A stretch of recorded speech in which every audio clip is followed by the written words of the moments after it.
This video is over 2 hours long because it looks at 4 different games. I've put breaks in each section so the video can be watched in pieces. There are links in the description. Each section is about 15 minutes long. The reason I spend so much time looking at each game is because this is meant to function as both a critical analysis and a watchable plot synopsis, meaning that even if you've never played these games, I speak in depth enough about the gameplay and story that you should be able to understand everything. You should have a good grasp on what these games are all about after watching this video, which also means I'll be spoiling everything about them. The Uncharted games are a series of PlayStation exclusives that were developed by Naughty Dog. The first was Drake's Fortune that released in 2007, then Among Thieves in 2009, followed by Drake's Deception in 2011. All of them for the PlayStation 3. The fourth game in the series just came out, A Thief's End for PlayStation 4. You should also know that there was another game, Golden Abyss, that released for the PlayStation Vita. I haven't played that game, so I won't be discussing it, but I thought it was worth mentioning. I believe it's a prequel that's set before Drake's Fortune. The Last of Us was also made by Naughty Dog and came out in 2013. Although it's not part of the Uncharted series, it could be seen as something of a spiritual sequel. By that I mean both games are third-person shooters with cover mechanics that share a lot of features, but they are made drastically different from each other by some relatively small tweaks. We'll be taking a thorough look at this game at the end of this video.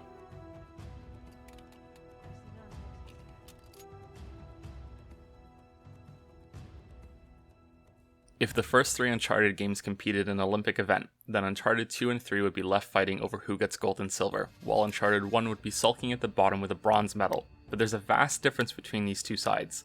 The gold and silver medals are real, while the bronze is more like a painted piece of plastic. That's how sharp the increase in quality is after the first one. I'd go as far as to say that Drake's Fortune isn't even a good game. It's comfortably mediocre, and would be outright terrible if it wasn't for the strong introduction it provides for the characters in the series. It's a surreal thing to say about a game, that parts of the story save it from being a waste of time instead of the gameplay.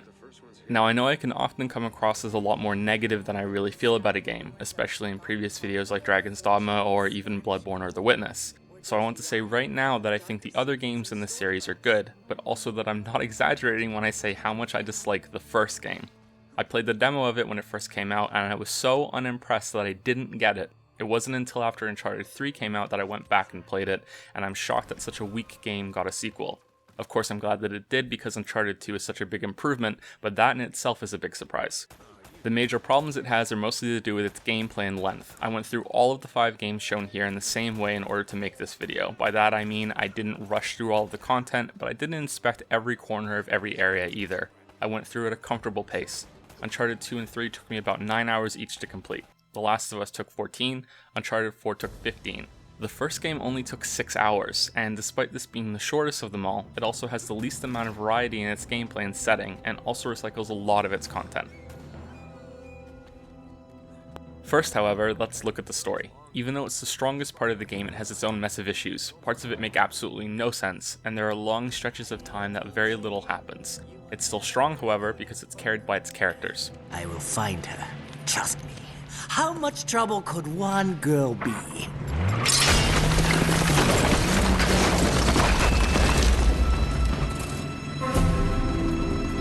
Well, come on! Thank you. We open with a profound quote and a surprisingly smooth transition from a coffin underwater to after it's being pulled onto a boat. The 2 characters here are the focus of the series, Nathan Drake and Elena Fisher. Drake is the descendant of the famous explorer Francis Drake, who is meant to be dead in the coffin that they just trawled up. Elena is a journalist that has funded Nathan's expedition to find the coffin so that she can record the whole thing and make a documentary out of it.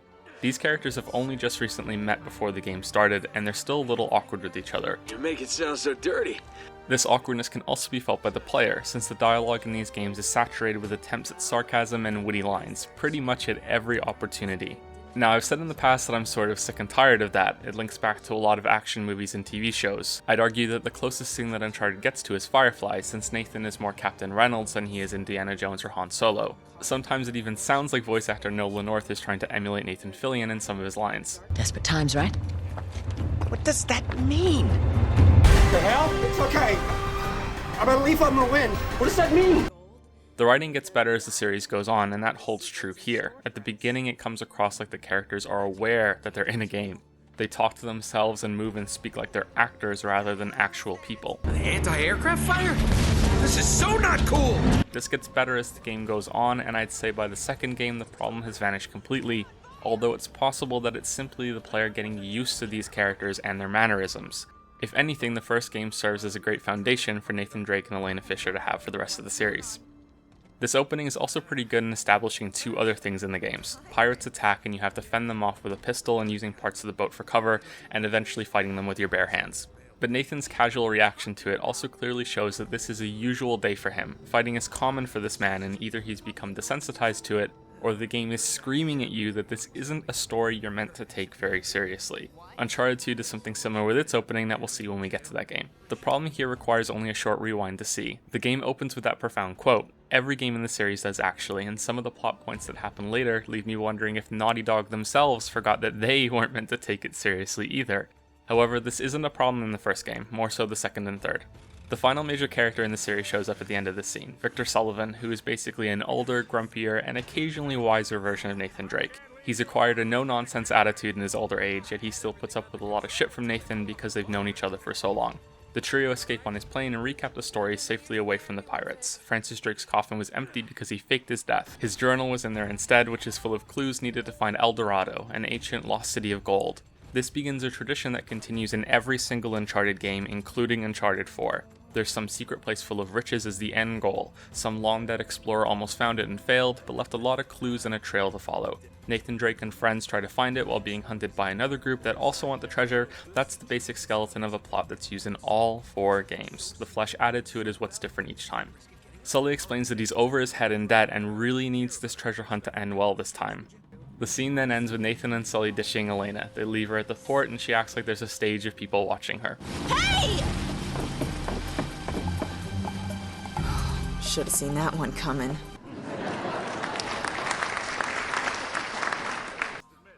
The next area is with Nathan and Sully. They walk through a jungle together and speak about some of their old adventures. It's decent enough dialogue and fills in some of the silence as you proceed through the level. This place acts as a second tutorial. There's no shooting just yet, only some climbing and puzzle solving. These add with the other main chunks of content in the series that the Uncharted games cycle through. Combat, shooting or stealth. Exploring, usually climbing walls, ruins, or ledges. Puzzles, we'll get to them in just a second. Set pieces, some sort of unique, lethal situation that you need to play through. And then story, movies that run without player control. Puzzles in Uncharted 1 are no different than the rest of the gameplay on offer here. By that I mean that they're terrible. The climbing isn't much better and has you following the only real path available to you in order to pass a wall or something else. Then you'll be pushing a box or moving a ladder. These parts feel more like filler than outright bad, but then you come to these puzzles that require you to look at your journal, or Francis Drake's notebook in this case. The solutions are already given to you, you just have to follow them. Some of the later puzzles in the game require a little more thought, but they're more about trying to understand the clues in the book rather than looking at the puzzle instead.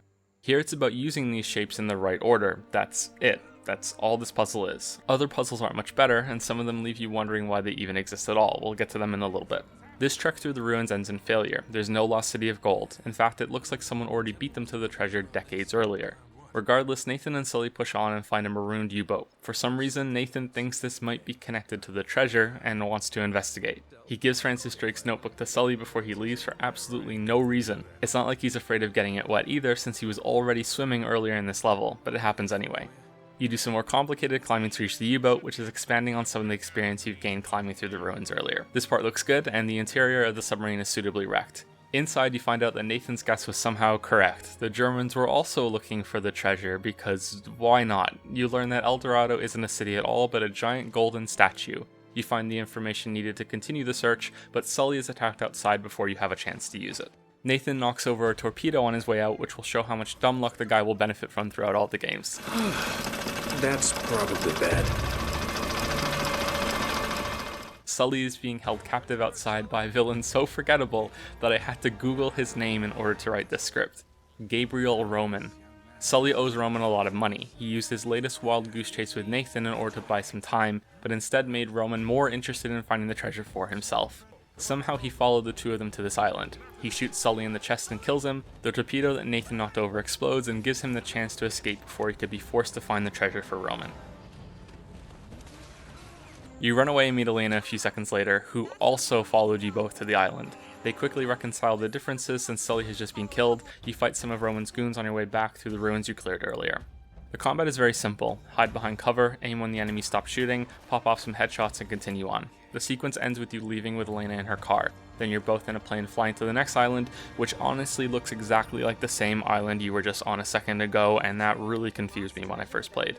Nathan doesn't seem too torn up about his old friend being dead, and is still cracking jokes and being sarcastic. This could be seen as the continuation of the facade he maintains in order to appear like nothing phases him, and I do know that it's pronounced facade. I just wanted one of you to lose your mind when I mispronounced it right there.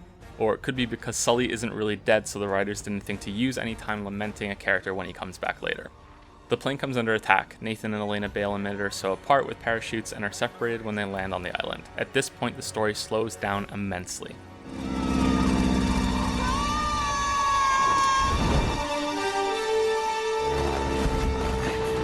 What am I doing? So this is the start of the terribleness in Uncharted 1. You're stuck on this island and in this environment for the rest of the game. Very quickly you meet some of Roman's goons and you enter into gunfight after gunfight after gunfight. You move from one area with chest-high cover to the next, and it just keeps going with very few breaks for more story or interaction with any other characters.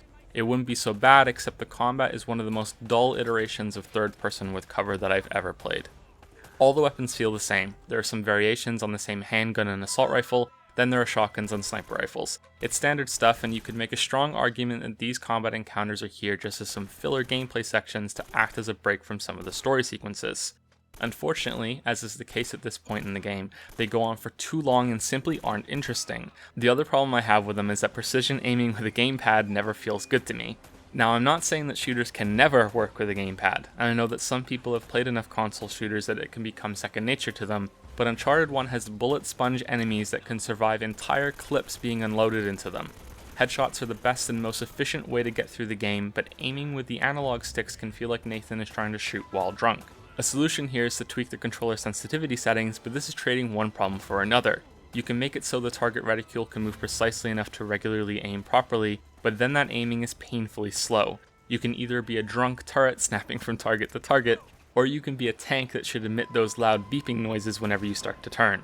I should say that the shooting gets better with every game, and The Last of Us has its own changes that I argue work in harmony with these limitations, but it's not something I think could ever be considered good or fun. We'll discuss the shooting a little more in later games. You continue through the jungle and get close to finding Elena. You arrive at this ruined fort and go through one of the first grandiose climbing sections in the series. The camera even zooms out to give you this great look at what you'll be climbing. There's no real danger here. You follow the only true path that's available to you, and that's it. There's nothing else to do. Just follow the handholds and just keep going. Nathan does all of the work for you, and you nudge him in the right direction. There's another section like this before you get into the fort properly, which ends with yet another long, relentless series of gun battles.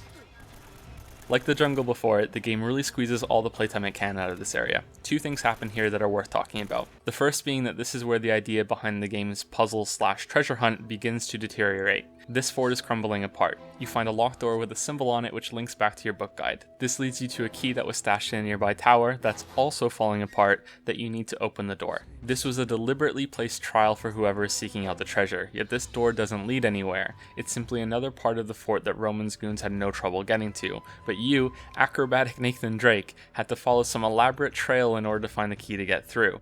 Now I know this may seem incredibly nitpicky even for me, but I wouldn't bring it up at all if this didn't set the standard for every single puzzle waiting for us further into the game. The other thing that happens here is that Nathan makes contact with his ancestor, an undiscovered message from Francis Drake. This should be a moment of reverence for our hero, and it almost is, but it's immediately interrupted with yet another fucking gunfight. Like the game is so frightened of letting us go more than a few minutes without either climbing on some ledges or shooting something. Elena is also in this fort. She's filming a lot of the area since she's determined to still make a watchable show out of the expedition. You're almost reunited with her but end up captured instead. The story finally resumes and this part is pretty good. Eddie Raja is your captor and apparently he and Nathan have some history. They taunt each other while Elena is outside playing the hero to Nathan's damsel in distress. Eddie Raja is a less intimidating villain than Roman, but he's definitely more entertaining and interesting. Should have guessed. Fascinating document, huh? When Elena uses a car to rip off the wall of your prison, he chases after you as you drive off. This is one of the action set pieces in the game. You act as a turret on the back of the car that has infinite ammo. You blow up other cars and bikes that are chasing after you. You can also topple a lot of trees that you pass, which is what I found to be the most impressive part of this sequence. It's an okay section which ends with Nathan and Elena risking a deadly fall rather than being captured again by Eddie. Let's pick things up a bit. There's more shooting to do in the following sections, but now Elena is with you. Nathan is someone to speak to, and you move through some of the flooded ruins on the island at a better pace rather than being constantly stuck in the jungle and the fort. It's important to know that Nathan actually wants to give up on the hunt for the treasure at this point. It's Elena that pushes him to continue.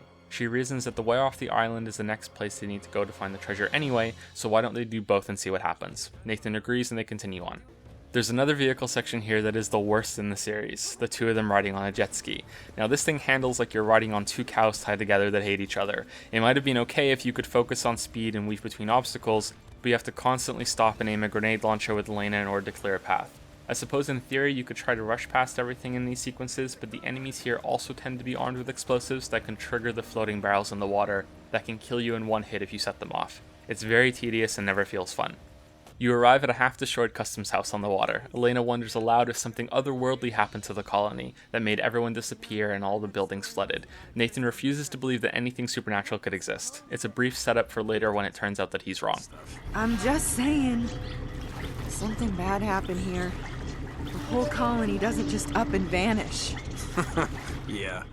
You fight through more of Roman's endless henchmen in the building, and we get to see that Elena and Nathan are beginning to rely on each other a little more. She films more of the area and, while zoomed in, discovers that Sully is still alive and is working with Roman on the island. Hello. Shortly after this, she loses her camera in a fall, and yet still wants to pursue the treasure even though she's no longer collecting footage for her show. Now that Sully looks to be alive and a traitor, Nathan is convinced to remain on the island, and the two set off together, in another awful jet ski sequence, which has all of the same problems as the previous one. Elena and Nate fight their way to a section of the Lost Colony farther into the island, including a monastery where you're reunited with Sully. This part of the game is one of Uncharted's major flaws. We're surprisingly close to the end here because a lot of what's left in the game involves retreading over this location again and again. You fight your way through this building twice, this wide open courtyard multiple times as well, thanks to waves of enemies that keep spawning from nowhere after you've killed a certain amount of other enemies. The game really wrings out every bit of content it can out of these areas, and since that combat is only average at best, it isn't that enjoyable. This directly links to the puzzles and story in this section. First, however, let's go over the meeting with Sully. Well, you're looking awfully good for a corpse. Nathan and Elena rightfully accuse him of switching sides, which, after you learn more about Sully's backstory with Nathan in the next games, is something Nathan should really know better than to do. Regardless, it's somewhat forgivable that all these details wouldn't be planned out yet. It turns out Sully really was shot by Roman, but that Drake's notebook softened the bullet enough that he survived and has been forced into helping Roman find the El Dorado statue ever since. So that's why the game has that really awkward forced moment earlier with Nathan giving Sully the book. I don't like this because, as we established earlier, there was no reason why Nathan would have handed it over, but the real reason I dislike it is because it has such an easy fix. A line from Sully saying, "Hey kid, give me that book before you go stomping in that submarine. If you get yourself killed in there, at least I can follow the book myself without your sorry ass." This shows how much of a scoundrel Sully can be, and I'm really sorry for that horrible impression, and that he cares about the treasure almost as much as he does about Nathan, since he never wanted him to risk going into the sub to begin with. He still has the book to block the shot and the means to string Roman along. Boom, done. It's not so forced anymore. That said, I really like that Sully wasn't a traitor. The series does this more than once actually, with introducing you to a character with some heavy hints that they're going to turn on you, and then they don't and everything is cool. It keeps you guessing for some of the times that surprises do happen, and your suspicions about characters aren't always going to be correct. There's a lot to be gained by subverting expectations, and you can watch my videos on the Tomb Raider series if you want to see a story that does this poorly. You use the book to solve a puzzle in the monastery, which is once again already solved for you, you just have to follow the directions. This acts as the starting point for what I consider to be the most ridiculous part in the game, and perhaps the entire series. This puzzle leads to an underground section which, once again, Roman's men have somehow broken into before you, which leads you to another part of a building that you already explored earlier. Nate, you read me? Yeah. Sully, I'm just going in circles here. To the top of a church where you follow clues in order to open a path to a secret hallway. Also, you can look through a window to see a symbol on another building nearby. There are all these really elaborate hints, levers, and mechanisms, all for what amounts to you going in circles and never finding any actual treasure, but just the next hint that you could have easily bypassed if you were given the freedom to explore the area yourself with the rest of the clues in the notebook. It's about here that you eavesdrop on a conversation with Roman and his two main assistants, Eddie Raja and another guy named Navarro. There's some more hints about something supernatural lurking on the island. Roman does the usual evil guy posturing about wanting results no matter the cost. This scene is mostly about introducing you to Navarro and a heavier foreshadowing of the monsters that you'll be fighting soon.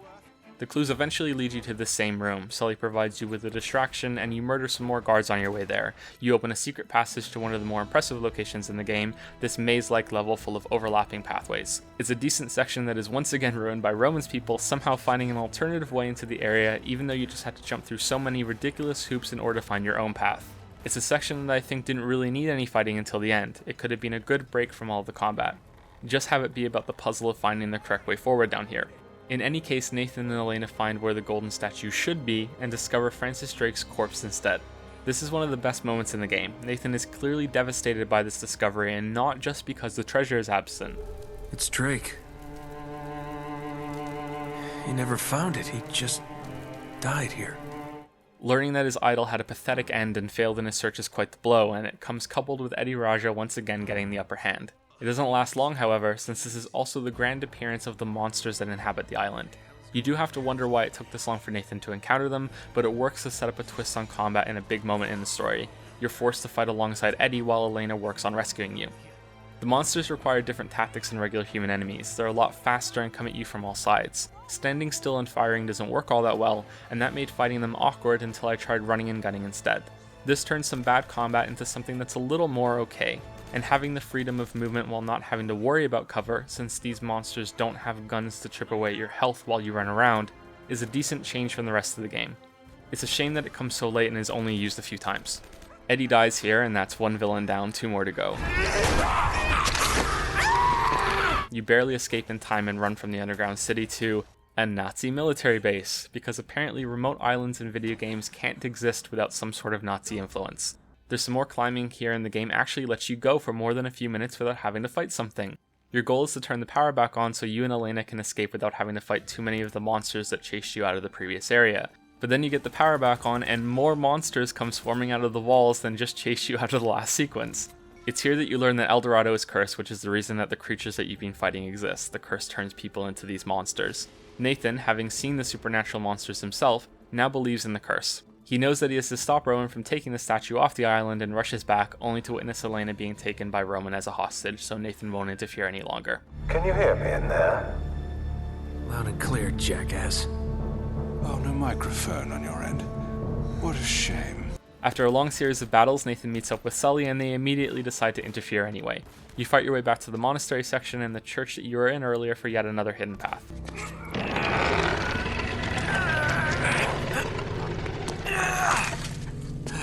Holy shit. You finally get to see the golden statue, which isn't a statue at all. It's a sarcophagus with a cursed corpse inside.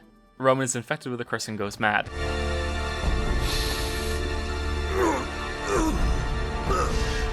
Watch this. He's killed, and at this point in the story, Navarro, who has barely been in the game or mentioned at all, becomes the final villain, which really drained a lot of the tension for me, but I can see why some people might like it. Navarro claims that the curse is the real treasure and is worth far more than gold to the right buyer. He begins his escape with both El Dorado and Elena. The monsters attack you and you have to charge forward. Just don't drop in the water because Naughty Dog decided this should be an instant kill for a reason that I don't understand. The sequence always looks a little off and shaky and kind of rushed to me. Navarro is escaping on a helicopter. You ride out with him and cause the crash that you see playing right now, and maybe you can see what I mean. You end up on a ship, which links nicely back to the beginning of the game with the first gunfight you had with Elena. You start off on a boat, you end on a boat.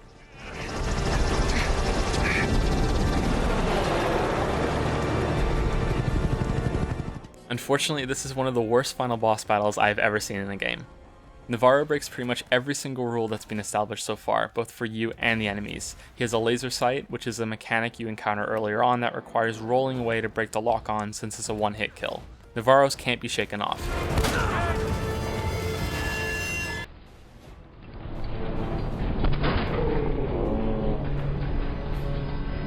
He stays behind cover indefinitely. He never runs out of ammo. If you try to charge him, he'll kill you. If you try to shoot him when he pops out of cover, he'll kill you. Basically, if you try to engage him in any way, he'll kill you. What you're meant to do instead is use cover to hide from his steady attack pattern and wipe out all of his guards. This forces a retreat to the next area where you do it all over again. Now, on the one hand, this can be seen as a good final encounter since it's a sharp focus on all of the cover-based shooting you've been doing throughout the game. And it's against a more powerful enemy that has some of the same skills that you do. But there's no room for any real creativity in this fight. You have to go through the predetermined path that the boss is meant to have. Avoid his shots, kill the guards, rinse and repeat in the next area. Because there's a set ending to all of this that you have to get through. Even here, with Navarro standing out in the open, you can't do a damn thing but follow the predetermined path. Move from cover to cover, closer each time, and then go for a quick time event brawl instead of shooting him.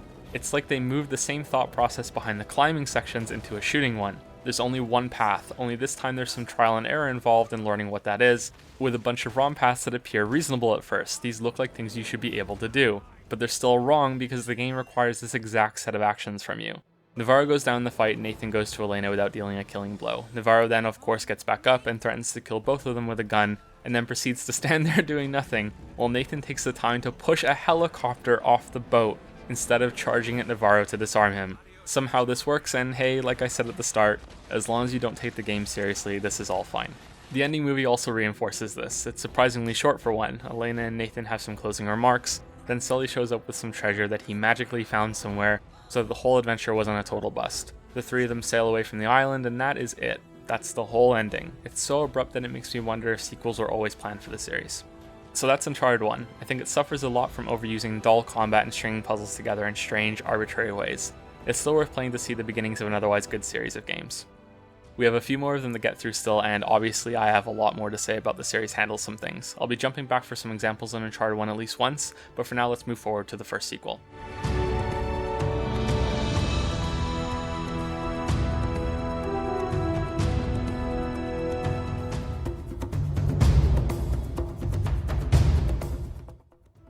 Most people consider this to be the best game out of the first three. Some even think it's one of the greatest games ever made. It can also be surprisingly divisive. Some people think the game, and the entire series, is quite boring. And that rift in opinion is so wide and different that it's really interesting to me. My intention with this section of the video is to go through Among Thieves in the same way that I just did for Drake's Fortune, but I also hope to illustrate why I think it is that some people view the game in vastly different ways. Firstly, I want to say that I think the Uncharted games get better with each entry. There's a giant leap in quality from 1 to 2, then a small step from 2 to 3. The games are close, but I enjoyed 3 just a tiny bit more. Uncharted 4 is a more significant improvement in my opinion for reasons that we'll get into in the next video. One thing that Uncharted 2 does better than all of them, however, is its opening, which is arguably one of the best intro scenes in any game, period. We once again have the profound quote to start us off, but instead of some fun dialogue or action beginning, Nathan is sitting in a train with a bullet wound in his stomach. We pan back and have a shift in perspective. The train isn't even standing upright, it's dangling off the edge of a cliff. Then already things start to go to shit and we're controlling Nathan dangling along with the train. This sequence works on 3 levels. First, the visuals here are genuinely impressive. I'm playing the remastered edition, but I'm confident the PS3 version would still look decent if played today. Secondly, you have Nathan half dead hanging from a crashed train doing all sorts of crazy acrobatics. I can't think of a more obvious yet fun way to set the tone for the game. The stuff you'll be doing is crazy and over the top. Try not to take it too seriously. This is the standard we're setting right at the start, so enjoy how ridiculous it is. Thirdly, you aren't in danger here, you can't fail, so it acts as a tutorial for moving Nathan in the climbing, and that he's injured also helps explain away in-game any mistakes that the player might make. It's also probable that a new player might not even realize they aren't in danger, and that's something you should try to remember. We'll be coming back to this and it's kind of important. After getting out of the train, you stumble through some more climbing sections and a little bit of shooting. The flashbacks begin here as Nathan gets more and more injured. This part is still ridiculous, jumping all over the crashed train, but I think it's a cool setting and it's well put together. It's already far more interesting than anything you were doing in the previous game. The same goes for the story. Uncharted 2 at this early stage feels like a grand departure from the first game, so much so that you might wonder why they didn't start a new series instead. Nathan is still here, but Elena and Sully are nowhere to be found. Nathan seems to be enjoying some sort of time off, and it's 2 new characters that show up instead, Flynn and Chloe. This part of the story is fairly dense with information. Flynn has a job offer to break into a heavily guarded museum and steal an oil lamp for some collector who hired him.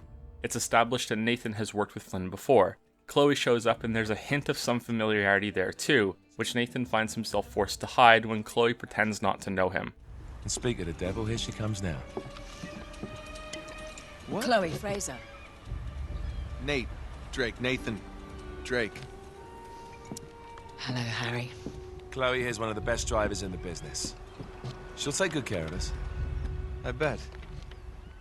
The idea that the 3 of them are all going to manipulate each other is established, which heavily leans at this point on Nathan being played by the other 2. More importantly, however, the main goal of the game is established, along with hints of the game's main villain. In Uncharted 1, you were following a trail left by Francis Drake in order to find El Dorado. You had to deal with the opposing forces controlled by Gabriel Roman. Here you're following a trail left by Marco Polo in order to find Shambhala, and have to deal with opposing forces controlled by another powerful madman named Lazarevich.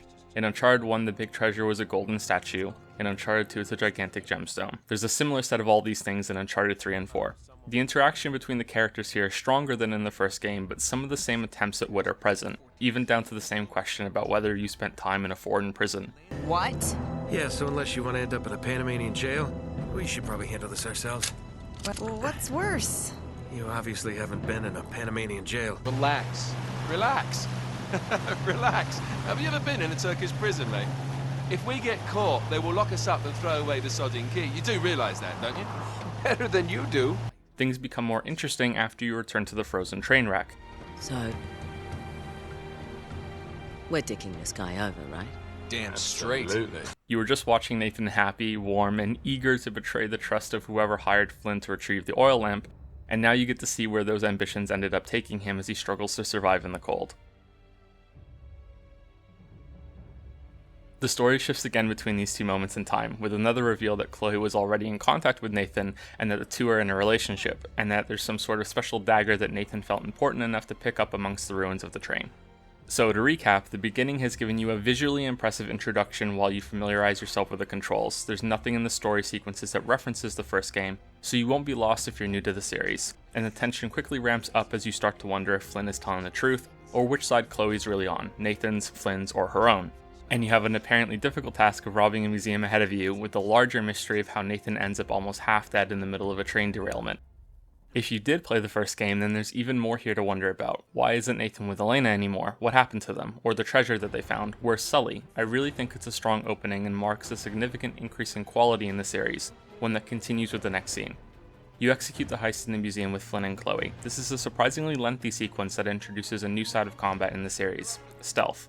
This was technically already an option in the first game, but there are more opportunities to use it in the sequel. In fact, it seems pretty evident to me that the general idea behind every encounter from Uncharted 2 onward is that Nathan will use stealth at the start to thin out the enemy numbers, which eventually leads naturally into a shootout with whatever is left. Flynn is here to help guide you through some of the climbing and stealth takedowns. You work together with him, and the two have some competitive banter as you work through the museum. What do you bet that will take us right into the boiler room? And from there, we're in. Yeah, in like Flynn, right? What? In like Flynn. I don't get it.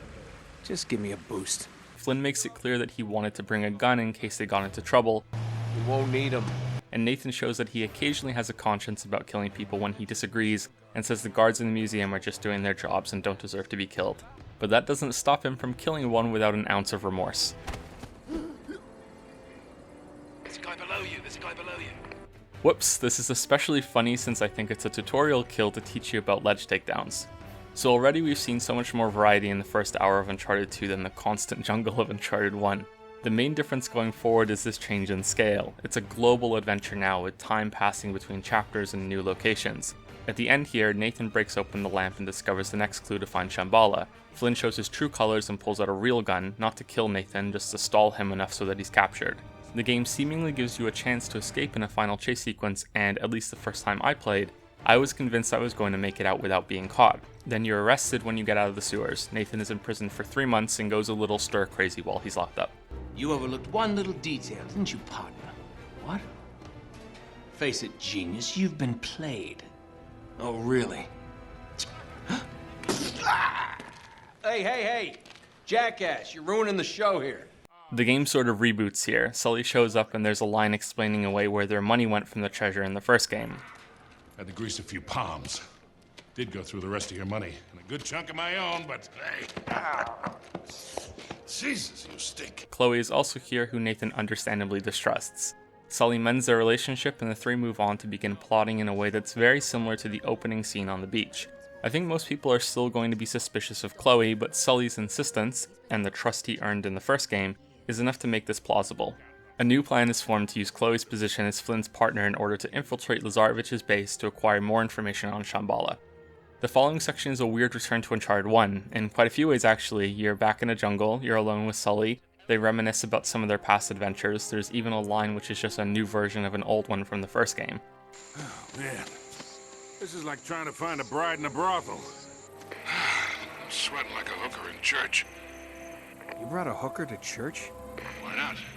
Unfortunately, it's also a return to some of the tedium. This is quite perplexing since, Well, it's almost the exact same flaw that was seen in Drake's Fortune. You get stuck in this jungle arena behind cover, and you keep fighting wave after wave of enemies that just keep spawning. It goes on for too long, and it's one of the rare parts of the game that does this. It's almost like they're making fun of the first game a bit by having a quick throwback before continuing on with a much better game. Either way, you collect the information and go exploring in some nearby ruins. You find the dagger that was in the train in the opening. The ending sequence here is also similar to the one in the first game. You find some new information, you're then confronted by the bad guys before you can make your escape. They end up with the same knowledge that you just found, so that when you do ultimately get away, the race is still on for both groups to get after the treasure. In this case, you're headed to a city in Nepal to find a temple that will lead the way to Shambhala and the giant gemstone. Once again, in another way that mirrors the first game, Sully is absent after this opening, only this time he stays out of the game until the very end. He decides that this adventure is beyond him and leaves it to Nathan and Chloe to continue. Chloe heads to Nepal with Flynn to continue working undercover with Lazarevich's forces. Nathan goes there alone with the plan to meet up with her later. I think this first part in the city is the longest stretch of time that you're ever alone in Uncharted 2, that or the train scene, depending on how long it takes you. Neither time is very long, and I think that the games work best when Nathan is paired with someone. The interactions between the characters is something the series excels at, and it's a good way to provide hints to the player by having the other character suggest something, instead of having to rely on UI prompts when players get stuck. But that doesn't stop the game from doing it anyway. Yeah, looks like that'd get me up there. Which was a problem for me in this area my first time through. You have this short action part to start when Nathan is being chased by a car, then you're left to wander the city streets in the middle of a battle. Lazarevich doesn't do treasure hunting in the same way that Nathan does. He's using the clue to find a temple to mean that he should raid the city and tear down every single temple until he finds the correct way by brute forcing it instead of understanding the clues. So the city is being torn apart in this chaos and Lazarevich's people are everywhere. The guy clearly wields a hell of a lot more money and power than Roman did in the first Uncharted. Like most of the game, I think these city streets look great, they feel very authentic, and that sort of feeds into the problem I had here. After clearing the place of enemies, you have to find a way to move through the city. You quickly discover that all the streets are blocked somehow. You have to look for something to climb instead, which turns out to begin at this path on these signs. Now this may look obvious to those who have already played the game, but these signs didn't look that sturdy to me or very climbable. It's another example of the game having the specific order of events that it wants you to go through, and there being very little creativity or alternative ways to get around. Although I am willing to admit in this case that I might be the problem, and that this is something simple that I missed, this isn't the only time that the series does this. You reunite with Chloe during the next battle. The shooting is, for the most part, a little better in the sequel. I don't know if the sensitivity for the controller was tweaked or if the aiming reticule was changed, but it definitely felt better in every game as the series went on, with the most noticeable difference being here from Drake's Fortune to Among Thieves. Unfortunately, weapon variety is still lacking. The biggest change is a few new enemy types with shields and heavier armored mercenaries. Core gameplay is still the same though, remain mostly still behind cover, and do some precision aiming with less than precise controls to wipe them out. Overall, the best change is that you're often moving through different rooms and environments as you fight. Now that you've left the jungle, you're rarely pitted against continually spawning waves of enemies, and in the few times that you are, it's a more dramatic arrival of a loaded jeep of dudes instead of guys spawning from nowhere around corners. It feels a hell of a lot better once you get into some of the interior sections of the city, since you're moving quite quickly through many different rooms and fighting as you go. The goal in this part is to get to the top of the tallest building in the city in order to spot the temple that has the same marking as the trail that they're following. Chloe and Nathan eventually get to the roof and succeed in spotting the temple, but are then ambushed on the way there by one of Lazarevich's helicopters. This is, for all intents and purposes, a boss fight. There are some cool looking moments with the building collapsing while you're still inside of it, which has you jumping out of danger, and something close to a chase sequence before you turn the fight back onto the helicopter and take it down. It bears repeating here that you're not meant to take the game seriously, for two reasons: that Drake not only just survived an onslaught from a flying machine of death, but managed to scramble his way into the explosives needed to destroy the thing while enduring who knows how many bullets, and that very shortly after this, you drop down into the streets of the city and bump into Elena. Desperate times, right? What does that mean? Whoa, hey, don't you... So let's pause for a minute. I think I've said that line about not taking the game seriously at least 3 times now. It's the excuse the game can use in order to have you do some truly ridiculously awesome things. It looks fun to survive the destruction of an entire building and shoot down a helicopter. It's also great that Elena is here because I think the interaction between her and Nathan is the best pairing in the series for funny and endearing dialogue. But because you can excuse it doesn't mean that it's good. You can suspend your disbelief about a lot of things. Look at the monsters in Uncharted 1. You can accept the curse and the rules it has, that it turns people into crazy beasts that are stronger and faster than normal humans. Even though this is impossible, you can still accept it. Just like if they suddenly sprouted wings and flew around the place spewing lasers out of their mouths, something that is the same amount of impossible as before, you'd have a problem with it, because that's taking things too far and breaking established rules. I think that the helicopter fight is perfectly fine. It's in line with the baseline of ridiculousness that is established with the train wreck opening. Elena, however, cracks the story for me. It's a story that's here to provide a reason to go through all the action sequences and character interactions, so it doesn't need to be stellar, compelling stuff. The set pieces and dialogue are the reason you're here, but it still needs to make some semblance of sense. Elena being here requires so many coincidences that I was certain Sully was behind it. He must have tipped Elena off that Nathan was in over his head and that she needs to go talk some sense into him. But nope, the reason she's here is that she got a new job that just so happened to be doing a story on Lazarevich, the same guy Nathan is fighting. This meant that she just so happens to be in the same city that Nathan is in at the same time, and while in this city, she just so happens to be wandering down the same street at the right time to bump into him so that she can be in the game. I hate coincidences in stories. I hate them even more when they have easy solutions, what I just said about Sully being behind it. Uncharted 3 does almost the exact same thing with Elena, and it comes across as so lazy. Regardless, she sparks some great dialogue now that she's here. I'm sorry, am I sensing some history here? Oh, Elena Fisher. Last year's model. There's the teasing of a love triangle between Nathan, Elena, and Chloe, but the game rightfully doesn't focus on it, and by the end it's resolved with everyone being adults about their feelings and not being petty, which is a refreshing change from the usual. At the moment though, it raises the tension a bit since Nathan gets all heroic about protecting Elena and the cameraman that she dragged along to film in the city.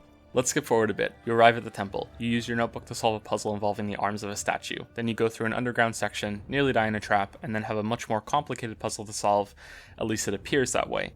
This is mostly a climbing section that looks fantastic. This gives you the next clue to locate Shambhala, and the reveal that the dagger you have is the key needed to reach the city.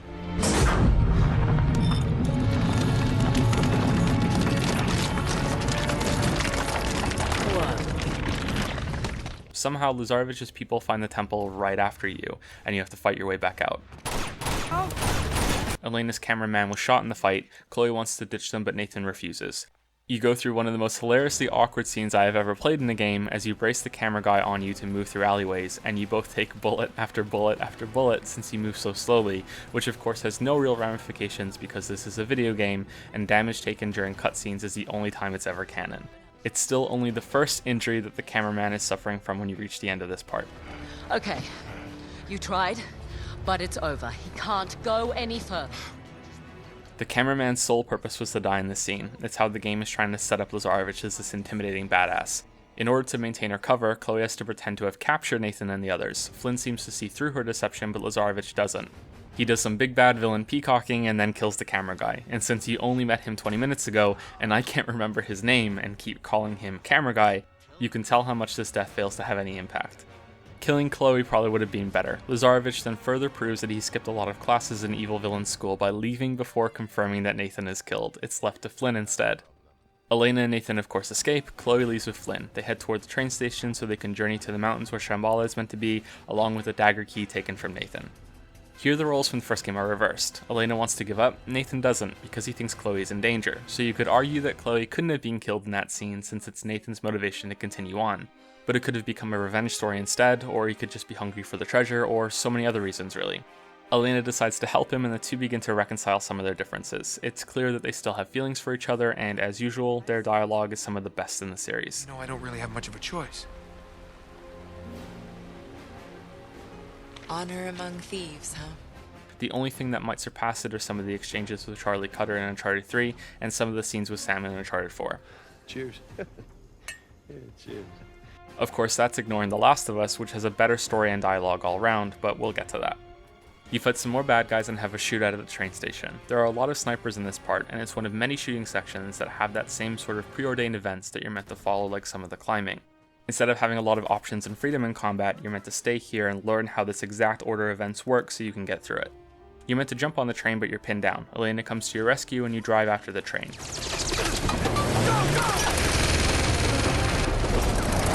You jump off the car and onto it and leave her behind. For now, at least, Nathan is alone again, and most players will immediately make the connection with the train to the opening scene and will go through this part wondering what exactly causes the crash. I haven't spoken much in detail about the set pieces in the games yet. I'm saving up a lot of commentary for the end of this part, since a lot of what I have to say can apply to all of them. However, this part of the series deserves a lot of praise. It's arguably the best level out of all of them, and that's including Uncharted 4. I think I like some other sections just a little bit better, but not by a lot. If you excuse the pun, there's a lot riding on this part. You have the dread of the crash ahead of you, but the whole event looks so incredible that I don't even know how Naughty Dog got it working. The train is always moving through so many different environments, through jungle, across bridges, into the mountains. It looks so convincing, and it's even incorporated into gameplay. It's one of the rare parts in this series that there's more than just climbing and shooting.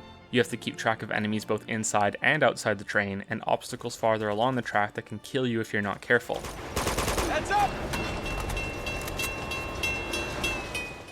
There's another boss fight with a helicopter, and the solution this time makes a lot more sense, with using parts of the train for cover, and eventually using one of the tanks being carried on the train to shoot it down, along with a fun, if a little simple, mechanic that has you blowing up missiles in the air before they can get to you.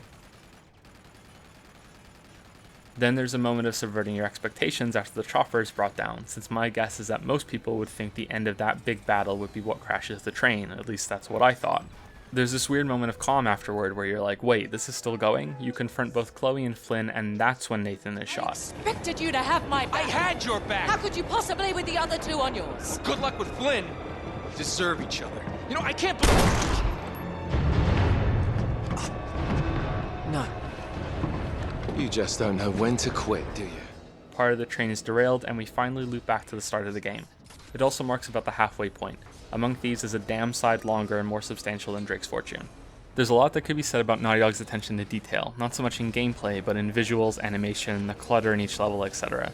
I'm sure there are other people who have made far better videos on it than I could, since I try to look more at gameplay and story in my stuff. Here though, I can't help but point out how much this repeated scene is elevated. Nathan has new dialogue. He's muttering to himself this time. Sure. You're the hero. Rescue Chloe. Brilliant. It's like that change in Fight Club when at the beginning Norton says, I can't think of anything, and then after the flashback and getting back to this part at the end, this time he says, I still can't think of anything. It's not knocking down the fourth wall, but it's hammering on it enough to cause some cracks. You skip some of the more tutorial parts here too, which happen seamlessly. You get to enjoy the spectacle of the train without the tedium of doing all those sections again. It's great.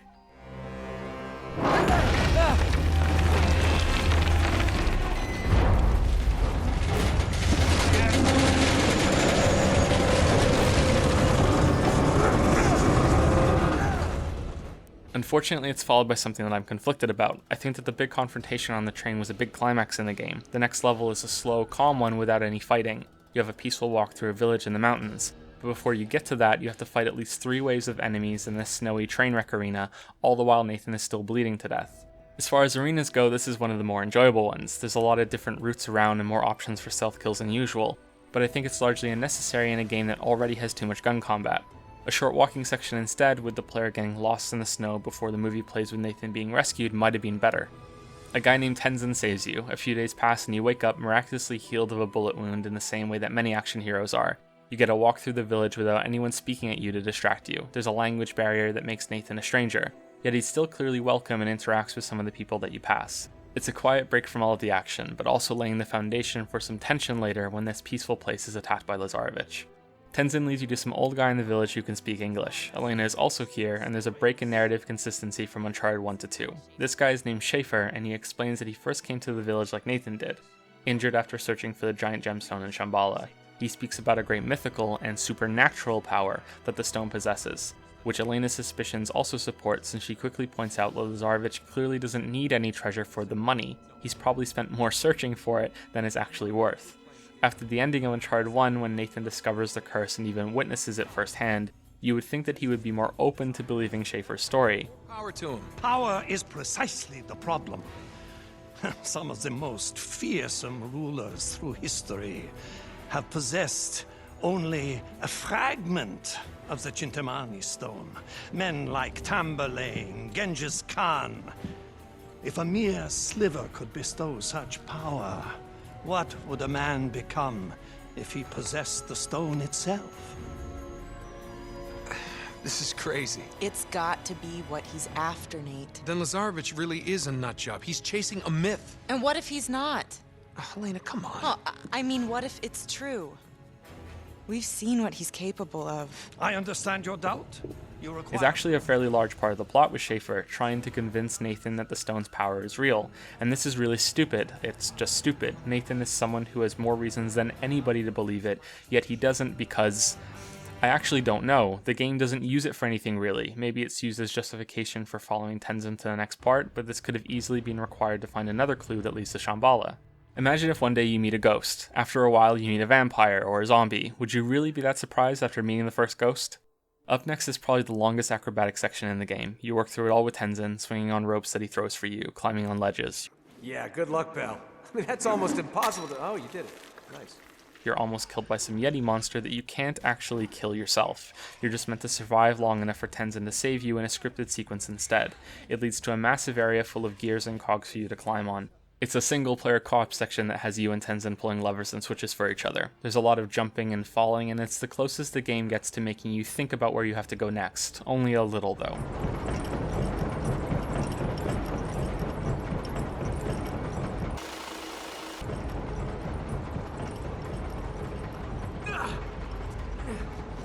The ending here is very similar when the monsters attack you in Uncharted 1. You just had some big plot revelation that the stone in Shambhala really is cursed, that there was some Nazi involvement in the past that I guess was mandated in adventure games before 2010. Nazis. Nazi? You have to fight off more monsters while waiting for an elevator, just like you did with Eddie, Raja, and Elena in the first game. Both you and Tenzin almost die when the Eddie jumps onto the platform, but you both make it to safety, only to discover that Lazarevich has just attacked Tenzin's village. You okay? Well...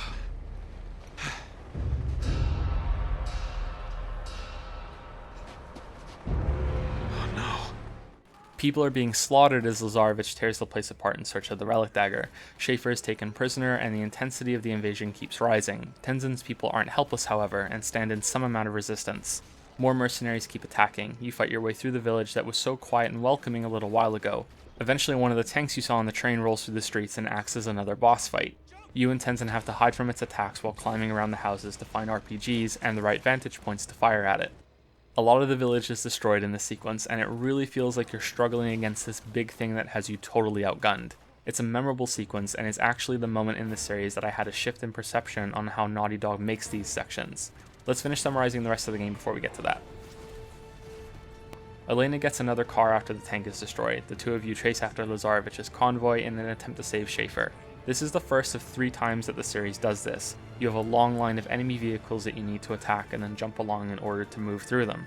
Uncharted 3 has a sequence that does the same thing, so does Uncharted 4, and sorry to keep doing this, but we'll talk about it in more detail when we come back to the tank section.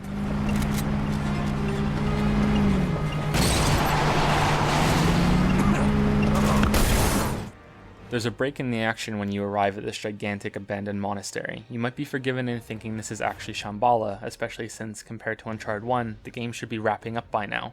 There's actually a whole other section after this which works both and for against it. In terms of pacing, this feels like the end. Maybe this is another moment that the game tries to subvert your expectations, since it has this final act that comes as a surprise. Things start out quiet but escalate rapidly. You can try to use stealth to get through here, but like many sections in the game, it's actually impossible. The game doesn't tell you that, however, so it can be frustrating to retry some parts going for stealth kills, when in reality the game has triggers placed that prevent you from doing it. There's a hell of a lot of shooting here that follows a similar style. There are snipers and rocket launcher guys that show up that you need to kill quickly. Often the only way you learn where they are is to be killed by their one-hit kills that, if you're unlucky, will hit you first time. So there's this trial and error to these sections that make you have to memorize where and when these guys appear to take them out, while also dealing with the normal enemies from behind cover without getting overwhelmed. It's probably why the game has quick restarts and checkpoints all over the place to facilitate this type of gameplay. This part could have easily been terrible since it has such a high concentration of gun battles, but there's enough variety with different encounters, getting close to a turret to steal it, clearing out a tower, using a sniper rifle yourself, that it's a decent section. There's a lot of destructive feedback to keep you engaged, and you're never stuck in one part of it for very long. It avoids the pitfalls that Uncharted 1 fell into, but again, the gunplay isn't fun enough to ever be more than decent in my opinion. Even with all of the variety, you're still almost always hiding behind cover and playing whack-a-mole. This place appears to be high in the mountains. There's a lot of open space around the monastery. You do some climbing to get through here, and it's clear that you're high above some nearby lowland. Anyway, you find Schaefer. He dies, and Nathan has a much stronger reaction to this than I think is fair, considering how little he knew the man. It's firmly decided that Lazarevich is too evil to be left to get the power of the mythical gemstone. Nathan and Elena reaffirm that they need to go after him. You meet with Chloe shortly after this and solve one of the better puzzles in the series, and probably the best puzzle in Uncharted 2, by moving these objects and then deciding on the right symbols. You do use the notebook again, but the answers aren't quite as plainly stated this time around. At its core, it's still the same as the others, making the player feel smart instead of actually needing them to be smart, but it's still pretty good. Elena, can you hear me? Yeah. I think I just found the secret entrance. Really? Yeah. You see the base of the cliff with all the statues? Uh-huh. Meet me there. You got it. I'm on my way. What happens next is another terrible story moment. You go through another short sequence and unlock the way to Shambhala. It's far across the monastery and at the edge of this vast open space that you can see here. Nate. Oh, would you look at that? You arrive there, descend some stairs, and are captured by Lazarevich. Now this part is fine. It seems a little forced since you fought so many enemies before now, but this time you're overwhelmed because the story requires it. But hey, don't take it too seriously, right? Lazarevich is unstable enough that there's some tension, but if he had killed Chloe earlier, or some other major character that could have been introduced along with her, then it could have been made even more nerve-wracking since you might expect him to kill again here. The path to Shambhala is in this huge interior corridor. The bridges break out of alignment, and Nathan negotiates the lives of himself, Chloe, and Elena by convincing Lazarevich that he needs them to gain access to the city. Lazarevich agrees and pretty much accuses Flynn of being useless, and forces the two of them to scout ahead to fix the bridge. Like the ending of Uncharted 1 being on a boat, which links neatly back to the first scene, you have another acrobatic co-op part with Flynn here that links back to the job you both did in the museum. There's another simpler puzzle to solve at the end, and then a fight against more of the Yeti monsters. So two things happen here that I still don't understand. The first, more minor one, is that Lazarevich crosses the bridge and rips off the face of one of the dead Yetis and shows that they're actually people in costumes. But they're still monster people. They're not normal. They've still been enhanced in some otherworldly way, especially given how many bullets they can take and how they can leap and climb around. There are more of them in the next section, and I really, truly do not understand why the game did this. It's heavily hinted at that the power of the gemstone is what turned the people into more monstrous forms, so maybe it was for consistency and that it doesn't make them grow fur or something, but then why bother with the fake outfits at all? Why draw attention to it when it doesn't matter? It's very close to a Scooby-Doo moment, with it being revealed that there was never any monster when they rip off the mask, just an elaborate ploy. But there are monsters, and supernatural forces are at work, so really, what the hell? The much bigger problem is that the doors open and show Shambhala, a gigantic lush green paradise with a vast open sky. A vast open sky, when you were just standing in the mountains overlooking it all a few minutes ago. Your journey to the city makes no sense. You don't walk far enough for this to be hidden. Lazarevich has helicopters, or you could just have a laptop with internet access and just find the damn city on Google Maps instead. This place simply isn't hidden enough to remain out of sight in the modern world, and the only way this could have made sense would be if it's underground. Like, really, look how big this place is. And then look back to where you opened the entrance. It's like Elena's arrival in Nepal. It's too big of a problem for me to dismiss as the game being some light fun, but maybe other people will be okay with it and I'm just being too nitpicky. Because if we do ignore it, then Shambhala is a great way to close the game, although it's also a missed opportunity. This place looks incredible, and you have a fun introduction to it when you go running and slide deep into the jungle city.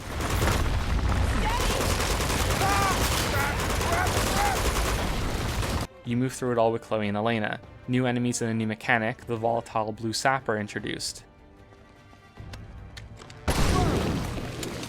What the hell? Oh my god, what is that? The sap is flammable, just like the resin we found. The enemies don't really work that well since they jump around a lot but also shoot back at you, so the controls never feel like they work well against them, which is probably why the game never throws too many of them at you at once, and gives you the hard-hitting crossbows that inexplicably kill them in 1 or 2 hits. There are more open areas later on in the series, especially in Uncharted 4, and it's a shame that for whatever reason it wasn't possible to do the same here, since the sprawling city looks like an interesting place to explore. You're kept confined on narrow routes and eventually arrive at a temple and learn that the gemstone doesn't really exist. It's a big clump of amber from the Tree of Life instead, a source of great power that the city was built around. It can grant everlasting life and probably some other powers too to whoever consumes it. The tree is below the temple, and you do have to wonder why the city is in its current state if its people enjoyed such powers and managed to build the place. It could be that the sap also corrupts them or turns them mindless, but this is something that's easier to let go for the sake of telling a more simple story. Lazarevic is ahead of you and has already been here. He's gotten fed up of Flynn's bullshit and left him for dead. Again, he skipped too many lessons and didn't stop to confirm the kill. Flynn is petty enough that he still tries to kill Nathan and friends instead of helping them get back at Lazarevic, who just killed him. He detonates a grenade, Elena is almost killed, she's injured enough that they need to leave the city immediately. No. Oh my god. Helena! Okay, you're gonna be okay. Come on, we're gonna get you out of here. Nathan decides that keeping Lazarevic away from the Tree of Life is too important and leaves Elena with Chloe. The goal of the game suddenly ramps up to a save the world scenario, since Lazarevic would be too evil a force if he left Shambhala with its powers. This is the game's finale. You go it alone but arrive too late to stop Lazarevic before he consumes some of the sap. You see his James Bond villain scars heal from the tree's powers, and it's clearly shown to you in a movie scene that he's now immortal, or close to immortal. I don't actually know how immortal he is. This is the game's final boss, and you defeat him by luring him close to the big sap deposits on the tree, and then blowing them up when he's close. For some reason, this can deal damage to him when bullets can't. You also can't consume any of the sap yourself either. In terms of story, it's quite weird. Lazarevic gets hurt, kind of, but also not really. The fight goes on for quite a while too, and your best bet is to run away from him since your usual tools are ineffective. It's a much better final boss than Navarro in the first game, but I'd say it's only serviceable at best. At the end of it, the game fully embraces the action movie cliche. Lazarevic is kind of dying and does a big speech about he and Nathan aren't so different / they're both as bad as each other. You think I am a monster, but you're no different from me, Drake. How many men have you killed? How many just today?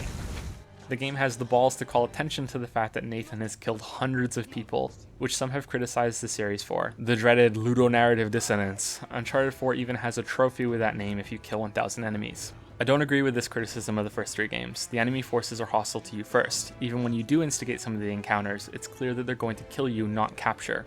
Aside from that one moment I mentioned in the museum, I think the game's use of violence is fair and fits the over-the-top tone that the games are going for, which makes Lazarevic's speech here all the more questionable. Nathan doesn't actually kill him, he sees the monster guardians surrounding the damaged tree, and he lets them finish off the warlord instead. The final part of gameplay is escaping the crumbling city, since apparently so much of it was being supported by the tree. There are 2 more action sequences, a falling bridge and a sliding part with some shooting. They're both pretty short, and then you're done. All that's left is the final movie. Among Thieves has a longer outro than Drake's Fortune. It works a lot better in bringing the story down and gently ending instead of the abrupt fade to black after Sully magically appears with the treasure. Chloe and Nathan agree that their relationship is over. Nathan admits that he loves Elena. The two have one of the best scenes of dialogue in the whole series as the game winds down to the credits. Good. So, on a scale of 1 to 10, how scared were you that I was gonna die? 4. 4? Yeah, why? A 4. Yeah. You were at least an 8. An 8? You were a total 8. An 8? Those guardian things were an 8. Are you kidding me? Yeah, those were terrifying. What's a 10? Clowns? Clowns over my death? I hate Clowns? clowns. I hate clowns. Oh my word. You thought I was dead. No. No, you thought I was No, gone. Yes, no. you did. No, I saw had you all shed along. tears. You shed a bunch of them. Tears? It was raining. No, it was not. You were unconscious and it was It raining. was totally sunny out and you were bawling. It wasn't sunny. You were unconscious. Whatever. I kept your tears in a jar. I have proof. I'll give you a 5. How's that? That's all there is to Uncharted 2, which means we're 2 games in and have a lot of examples to work with. So far I've tried to avoid commenting too much on how gameplay works in the series, especially on the set pieces. I wanted to give a more neutral look at that while giving more attention to the story and my opinion on that. The reason for this ties back to what I said at the beginning of the Among Thieves section, that some people love these games and think they're some of the best ever made. Other people really dislike them and don't know what all the fuss is about. For those who haven't played them, I thought showing a lot of the series first would be better for you to formulate your own judgment before we look at why this difference of opinion exists. And the simplest way I think I can go about that is with this sentence. The Uncharted games are cinematic experiences that aim to be visually interesting. Which might sound like a tame thing to say, but for some people, this is the holy grail for what they want out of games. For others, it's the exact opposite of what they want. See, this isn't just about graphics. It isn't about emulating movies either. Cinematic experience can be surprisingly difficult to truly define in games, or at least it can be challenging to understand how some people use it. It could be something as basic as trying to pretend that there's a real camera guy recording everything during movie scenes instead of really stiff shots of characters. It could refer to pacing or a movie-like script, dialogue and scenes that play out without any interactivity or choice. Some have even argued that a lower frame rate can make something a more cinematic experience, and those people are insane. But to me, all of these games are under that cinematic umbrella, the games that try to make you feel like you're controlling a character in a movie. Another way of saying that sentence could be, the Uncharted games are a series of QuickTime events without the button prompts.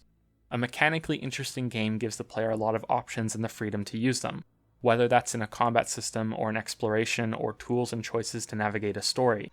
Although that can blur the line between narrative and gameplay, this can lead to some incredibly awesome moments when you make something cool happen in the game. The visually interesting sequences in Uncharted, on the other hand, are all about giving you the illusion that you're doing something cool, when in reality you're following a meticulously crafted, guided chain of events. You're on rails without realizing it. There are no options. It's a movie scene in which you're controlling a character, and as long as you don't break the scene, everything is fine. The game over is the director calling cut when you go off script. Before we go into examples, I just want to say that I really like the games for this. I don't love them, but they are entertaining. I like them, especially on your first playthrough. Visually interesting doesn't do a lot of these set pieces justice, which is another reason why I wanted to show some of them before talking about all this. It's not my favorite thing that games can do, but it's definitely fun, and I'm trying very hard to criticize them without making them sound overly simple, because Naughty Dog put a lot of work with level design and environmental clues in order to nudge you down that preconceived correct path, so you don't notice that you're on those rails. My guess is that many players don't realize they're not in any danger while climbing the train in the opening. The set pieces in this way are no different than the paths you follow while climbing. They just look a lot better, or those climbing parts have more added to them, like there's not really much decision making even when what you're doing looks so elaborate, whether that's reaching higher on an oversized ceremonial dagger or moving from gear to gear in the mountains. It's all about how cool it looks even though you're doing the same thing all over again. Not every sequence is like this. Some combat arenas have some freedom, others are surprisingly rigid, like the rocket launcher guys in the monastery, or the appearance of more powerful armored enemies. Sometimes enemies will spawn and flank you, and because Nathan's health pool is so low, and that whether you get shot or not is randomly determined, this can lead to some frustrating gameplay, with you having to play the part multiple times and memorize when it is that new enemies appear so you can correctly move to new cover. In this way, even some of the shootouts become this by-the-numbers, choreographed battle that you learn through trial and error. Then, when you have it all mastered, the end result can look pretty cool, even if the gunplay is so simple. For me, the illusion was both shattered and strengthened years ago when I was fighting the tank with Tenzin on my first playthrough. For the first half, I was in awe by how amazing it felt. This wasn't a movie, I was in control. It felt heavily scripted, but I was still moving Nathan around, so clearly the game was reacting to everything I was doing, right? Then I got to this part, and due to either poor level design or my own stupidity, probably my own stupidity, I didn't see this turn up ahead. I thought I was stuck and had to go around the tank up close, and then this happens.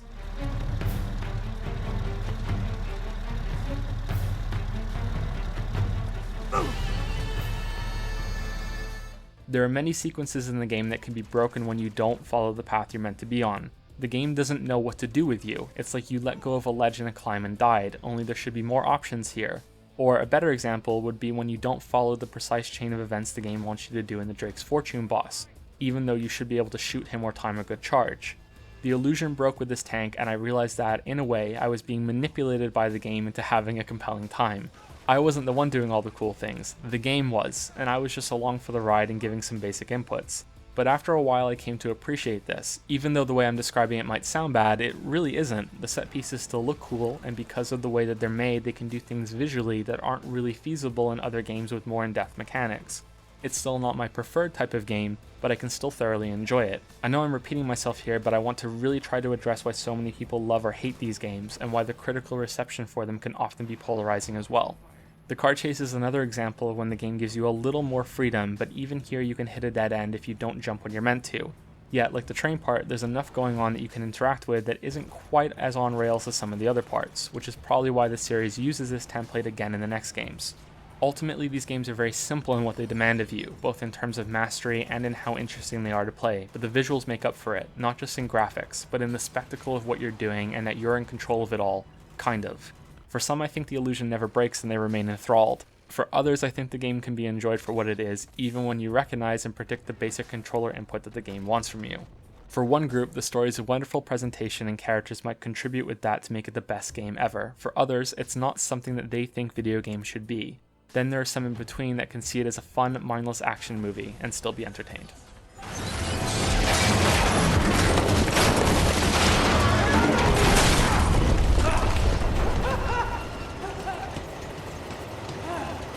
Thank God for tunnels.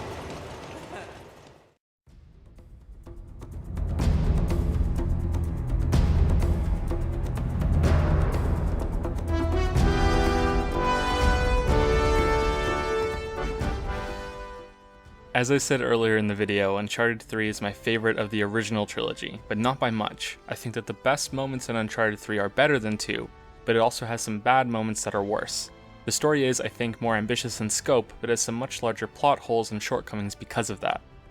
At the start, we can see that things are a little different this time around. After the usual reverent quote, we see Nathan and Sully walking through London. There's no gunfight, no ridiculous climbing section. The tone is a bit more serious, and this carries forward throughout the game. This is what I consider to be the turning point in the series for when Naughty Dog decided that they wanted to take it a bit more seriously.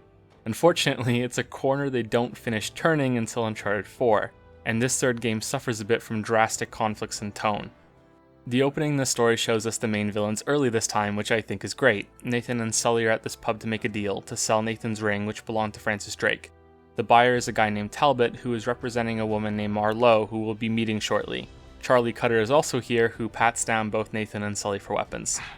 Enjoying yourself, pal? Oh yeah, you're a comedian. The deal is called off when Nathan claims that the money on offer is fake. Talbot disagrees and a fight breaks out. Talbot runs away. I'll spoil something here real quick so you can understand something about Talbot. It's really important. He's not actually human. He's a cyborg wearing a human skin suit. It's a big twist that comes up later. Whether or not he's from the future is unclear, but he acts so erratically that it's a possibility that he's a time traveler. Here he decides to show mercy and doesn't interfere and leaves instead of fighting. We'll be seeing a lot of him later. There's a lot of mystery around this character since the game leaves it to you to explain much of his actions for yourself. This brawl in the pub is when you gain control of Nathan for the first time, and it's a great example to further support what I spoke about in the last part. The Uncharted series is about being visually interesting instead of mechanically. A lot of effort went into these fights to make them look fantastic. Nathan, and I think Sully too, will use the environment around them in convincing ways, grabbing objects, slamming enemies into walls or tables. It's the beginning of the system that I think The Last of Us took to another level. But how does it play? You're mashing square, triangle, and occasionally circle. That's it. You can even alternate between smashing the square and triangle buttons so you'll automatically trigger the defensive animation without having to time it. I'm not criticizing this for a lack of difficulty because I don't think that's the point. Like much of the series, it's about giving you the illusion that you're making all of this cool stuff happen, when in reality it's a more flexible QuickTime event that only occasionally shows you the button prompts. This fight goes on for quite some time and moves from room to room, ending in a British pub bathroom, which I can tell you from experience are some of the most disgusting places in the modern world. One of these guys is far larger than the others, and these act as mini-bosses throughout the rest of the game. This isn't the only one that shows up. It's more of a struggle this time around, and it's much more scripted, but once again, it looks great, so it adheres to the goal of the series.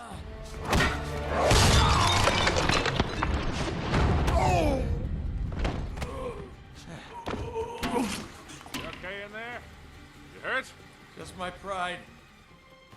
I think it was a good idea to have the first fight be a brawl, no guns, no stealth. One of the reasons why I like Uncharted 3 the most is that it isn't afraid to let you go for long periods without having to shoot something. It makes stealth and fistfighting more viable options this time around too, so there's some variety. They still lack a lot of depth, but the choice is good enough that you don't get overly sick of one kind for long. Same goes for the story. Outside the pub you meet Marlowe. Nathan and Sully have lost the upper hand and she takes the ring from you. It's clear that she has some history with both of our heroes, and she lets them live. Mr. Sullivan, I won't harm your precious boy. I merely want what's mine. As she's walking away, she seems visibly distraught when Charlie Cutter shoots both of them down in the alley for no reason. You fool! Oh, you're bloody welcome, Your Majesty. Marlowe, we have to get you out of here. I don't actually know why she reacts like this. It's one of many things that's never clearly explained. A few of the encounters you have with her later directly contradict her reaction here, although it could be excused as her having some sentimentality for Nathan and Sully, or that she's a type of villain that doesn't need to be extreme when she's already won. The ring is all she wanted, not their lives. So Nathan and Sully are dead. We go to a flashback here to when Nathan was in his early teens. It should be noted that Uncharted 3 is set 2 years after Uncharted 2, and once again, Elena is nowhere to be found. She's absent in the game until about a third of the way in, and you're left to wonder why that is. Again. This flashback is a lengthy sequence with no gunfights. The game trusts that you won't get bored by having some things to look at, explore, and enjoy some story that you can take at your own pace. There's the enhanced version of Nathan's journal that you can read, which is updated more regularly this time around. This is also a feature that's made even better in Uncharted 4. You have a cool moment here when you realize that this is when Nathan stole Francis Drake's ring, and that it's how he meets Sully for the first time.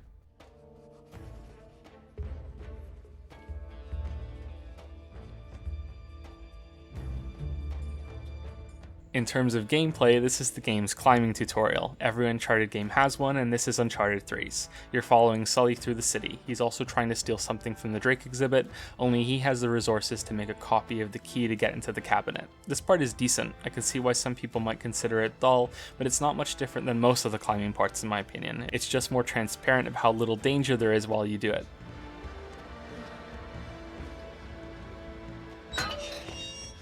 Nathan steals Sully's wallet. Sully notices and confronts him. It appears like Sully outsmarted the kid, but Nathan had already lifted the key and is the ultimate winner. He goes to the museum to steal Drake's ring, but Sully is already there, along with a bunch of guards and a younger Marlowe. There are 2 items they want from the museum, the same ring that Nathan is after, and a secret decoder that uses the ring as a key. A minor issue here is that I don't understand how a ring could be used to activate something like this, and even if it could, why a replica wouldn't work just as well. Because these items are the reason that Uncharted 3's story happens. At the end of this part, Marlowe has the decoder, Nathan has the ring. Marlowe has little patience for the whole thing and is fine with killing a teenager who's standing in her way. Who do you think you are, boy? You're nothing but a filthy, cast-off little beggar. You're not fit to touch these tools. Cutter! Oh no, oh. Shut up! You fool! Sully thinks this is going too far and interferes, allowing Nathan to run away with the ring. This is the first chase sequence in Uncharted 3, and like many other set pieces in the game, it uses visual cues in order to funnel you down the correct path. Although when you miss them or they fail to communicate with you, the section can feel awful and forced. Doing it in one take, so to speak, is great though. It moves quickly and you feel like a champion dodging all of Marlowe's thugs.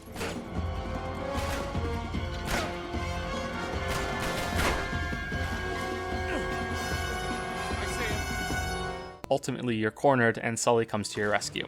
Nathan reluctantly enters into a partnership with him and the ring remains in his possession. The decoder stays with Marlowe, and although it's possible a few attempts were made by each group to steal the other piece over the years, about 2 decades pass before the present day events occur, with Nathan and Sully trying to get the decoder and finally follow Drake's clues. The flashback ends with a cut similar to the one in Uncharted 2's opening. Nathan and Sully say they're going to be destined for great things in the future. I see great things in our future, kid. Great things. And then we're abruptly back to them laying dead in the alley, just like the celebration on the beach leading to Nathan almost dead in the snow. This time, however, there's another layer to it. The gunshots were faked. Charlie Cutter is in on the plan and working for them. The ring Marlowe got was also a fake, the money Talbot was offering was real, and we're still in the middle of a con job. There's some more simple climbing to do as we go through the streets and alleys to meet up with Chloe. There's still no sign of Elena, which is fine for now because Charlie Cutter is one of the best characters in the entire series. His introduction is clearly meant to make you think that he's some moron thug. Then when he's in on the plan, things quickly change. And you're sure they didn't see you trailing him? Not a chance. So, which door's Scary Poppins hiding behind? He's just as quick with his mouth as Nathan and Sully. He's knowledgeable and never lags behind Nathan when he's working out clues. Sometimes he's even ahead of him. You see this mark? This is John Dee's signature.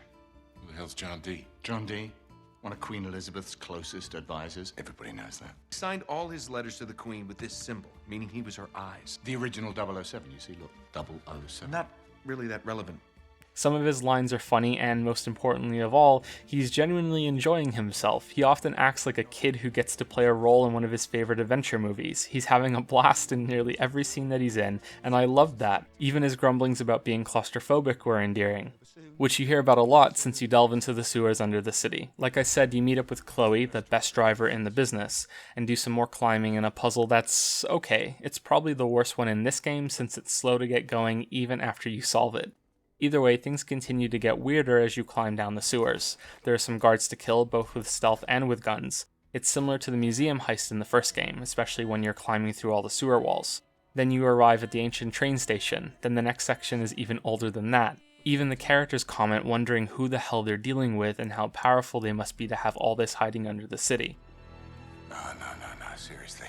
Who are these people? I'm not interested in your excuses. So I think answering that now is the best time for watching this video, even though it's a minor plot reveal later. Marlowe is the leader of a secret society that was formed hundreds of years ago by Queen Elizabeth. Francis Drake did work for the group, but eventually betrayed them when he found something too powerful for them to have. Even so, Marlowe is at least equal in terms of power and influence to Lazarevich in the second game. She may even surpass him. It links back to what I said about the ring earlier. It doesn't quite make sense that she wouldn't have found a way to use the decoder in 20 years, or that the ring would be the key if it was so difficult to use. Ultimately, it's only a minor quibble, since I like that the ring that Nathan has been carrying for 2 games ends up meaning something, but since the game is trying to take itself seriously this time around, it's not something that I can call good about the story. This isn't the ring. Really? And that goes double for what happens next. Nathan and friends sneak around Marlowe and use the decoder. They use the artifacts in the underground vault to find the next clue. The game establishes the same thing that the past 2 games did. We're following the trail of a dead explorer, Francis Drake. We're searching for a long-lost city full of riches, the Atlantis of the Sands. And another, much more powerful group is competing with us in order to find it. However, things are supposed to be different this time around, which is the bad plot point. You escape, going through several shootouts in the process. Marlowe and Talbot aren't left with any way to figure out the same clue that Nathan just did, and the group even celebrates this in the next scene. Some questions are raised about whether they should risk going head-to-head with someone as powerful as Marlowe, and this fact is brought up as an excuse to continue the search, that things are different this time. They're ahead, and there's no way for Marlowe to learn where they're going. I don't know. Oh, I'm sorry. What was that? No, hang on a second. Because if you recall, the last time we went halfway around the world searching for a lost city, things got more than a little dicey. Yeah, but this time we have the upper hand. I mean, look, Drake only had half the clues. Lawrence only had half. We have both. And Marlowe has nothing. The 4 of them split into 2 teams to find the next set of breadcrumbs on Drake's trail. And of course Marlowe finds them anyway, by following them somehow. That's it. That's all the information you're given. I thought it must be building to some reveal that Chloe, Sully, or Cutter betrayed them, but nope, it's just as lazily explained away as that. Somehow, Marlowe found them and followed them, which is honestly terrible. That's it. That's how the game continues to have conflict in its story. Like, why don't they just let Nathan and friends do all the work for them and then just show up at the very end instead of fighting them at every single point? Anyway, Nathan and Sully pair off. They find a jungle in France to go through together, and this is 3 games in a row that has them both going through an environment like this early on in the game. I guess it was a tradition they were going for, which is fine. You don't stay outside for long and end up exploring this gigantic manor/castle instead. Talbot, who supposedly followed you, ends up getting here with greater numbers and sets up camp before you. This means you're going through the usual cycle in the game: exploration, climbing, combat, puzzle solving, and end with a set piece. This isn't a bad area by any means. It looks great, has a puzzle that actually requires a bit of problem solving, and the ending sequence is one of the better ones. But Talbot's cyborg powers of just appearing drag it down, along with this part where you find a corpse of one of his men that looks far older than it should be. The game specifically draws attention to this and never explains it. Ever. I think the answer is meant to be these evil spiders that infest all of the major locations you travel to throughout the game. They suck the life out of their prey or something, at least I guess so. But this is never shown to you. Or maybe Talbot's cyborg body requires the life force of a human in order to function every so often. You find half of a medallion and then lose it right away when Talbot shows up. The game won't let you fight him here, which is always frustrating when games arbitrarily decide when you can or cannot fight back. Nathan tries to do so in the movie that plays, and Talbot shows off his superhuman robotic accuracy by shooting him in the arm. Now Marlowe's people have the same information that you have, but it's alright because Nathan drew an imprint of the thing in his journal. What is that? Oh my god, what the hell? Stay in the light. Get it, quickly. Get him off me! Get him off me! You're chased out of the cellar by the spiders I just spoke about. It's a shortish run that establishes the rule that they're afraid of light. Soon after this, the chase resumes, only this time you're outrunning the fire that is burning the whole manor down around you. This part is no different than any other climbing part of the game, but all the fire makes it feel like you have to move quickly and that you're in danger.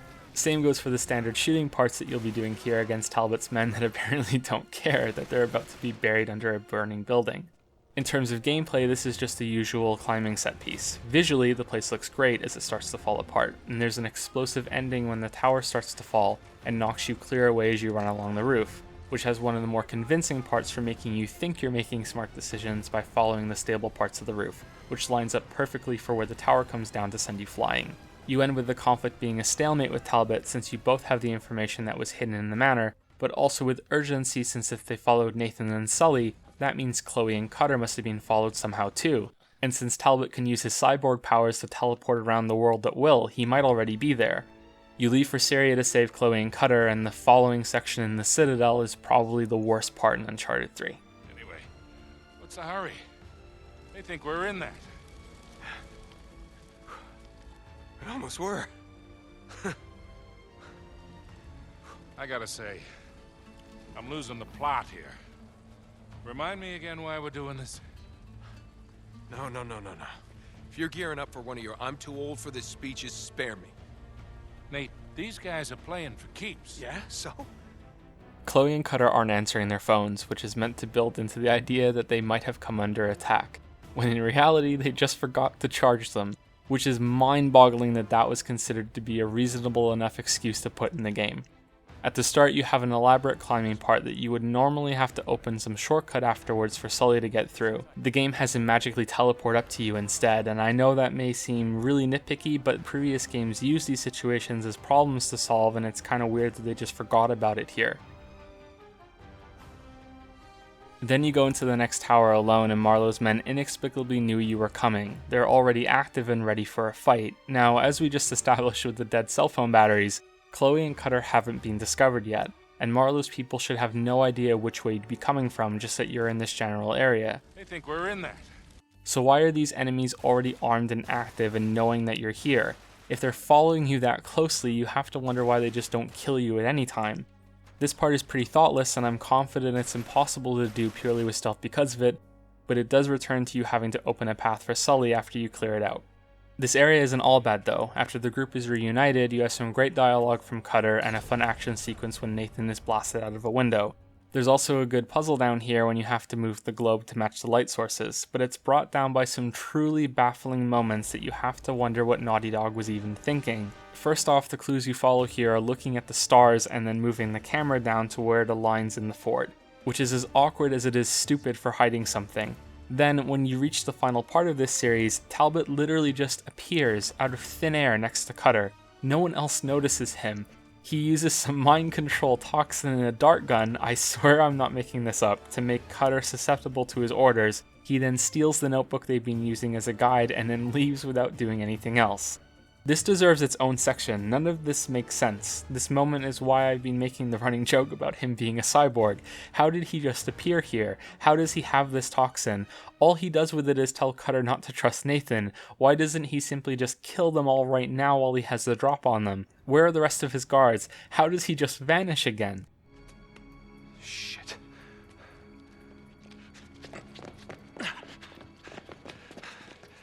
He's gone. How in the world? And it gets even worse because the toxin works, but only sort of sometimes. Cutter goes into a rage but doesn't start fighting Nathan until a few minutes later, right before its effects start to wear off. His claustrophobia triggers it, I guess, and I was here for a long time just dodging all of his attacks until Sully finally showed up and broke up the fight, since it's only Nathan that Cutter doesn't trust because of Talbot's orders. The group works out what happened, Cutter recovers, and they realize that the book is gone because Talbot stole it. You go through one of the worst puzzle parts that involve the spiders that requires you to throw torches ahead of time to light your way, and the only way this puzzle works is that these braziers act as infinite torch dispensers, which is the only puzzle that ever has to resort to this type of crap in order to work. At least it's the only one that I can think of right now. Maybe there's another one that's just as bad. Right after this, you find the second half of the amulet. Nathan matches it with the imprint he did of the other one so that they know where to go next. Cutter decides that he's the one most suited to carrying it since Nathan lost the last one. Yeah, all the same. I think I'll hold on to this one. Cutter, the guy who was just mind controlled a few minutes ago, and everyone thinks this is a great idea and lets it happen. Of course, Talbot shows up again out of nowhere and you're at a standoff, 4-on-4. Drop your weapons. Yeah, I don't think so. Well then, what a dilemma. We seem to be equally matched. Until the rest of my men show up, that is. We can wait. The balance is tipped when Cutter gets mind controlled again. The others are forced to throw their guns away, but surprise, it turns out Cutter was faking it so Talbot would let his guard down. So even Talbot doesn't know how his own toxin is supposed to work. Cutter shoots Talbot in the chest, clearly killing him and sending him to the floor. You run away, and because this is gameplay now and not a movie, bullets don't hurt anymore, so you're fine. But then the chase ends with Talbot back at it again. Cutter is separated because, of course, he's the one that was carrying the half of the medallion, so he has to be the one that lags behind so that Talbot and Marlowe know where to go next. How is Talbot still alive? I don't know. The game seems to be building to a big event here, like they're about to kill off a character, but Cutter jumps instead and only breaks his leg. This is something the series fails to do. It never has the balls to kill off a character to raise the stakes. It should have been Chloe in Uncharted 2, and it should have been Cutter here. I really like both of these characters a lot, and I think most players will. But liked characters are the only ones that you can ever kill off because their deaths are the only ones that are going to have any impact. The series consistently teases that it's going to do this and then fails to pull the trigger at the end. But let's get back to Talbot for a second. The game draws attention to his survival after this. Cutter is understandably furious and wants to know how he survived. How is that possible? I shot him right in that disgusting nut. And the game never addresses it. It is never resolved. You never find out how he took that bullet, so he's a cyborg. What makes it worse is that Chloe and Cutter leave the game after this and never come back. They're not in Uncharted 4 either, so yeah, I really think one of them should have died here and the story could have been different to make this section good. Because the game also foreshadows that it's leading to something like that. At several points Nathan is told to let it go, to let the adventure go this time and not to interfere anymore. Just isn't worth it, Nate. Let this one go. And there's some heavy-handed hints that old man Sully is going to be the one who pays the price. It's blatantly stated in the next scene after you leave the Citadel. You steal a bus and Chloe, the best driver in the business, isn't allowed to drive. Sully does instead. Alright, I got this. You take care of him. Chloe is one of the best drivers in the business. She's the best driver in the business, you know. So I've heard. Here they come. Sully, get us out of here!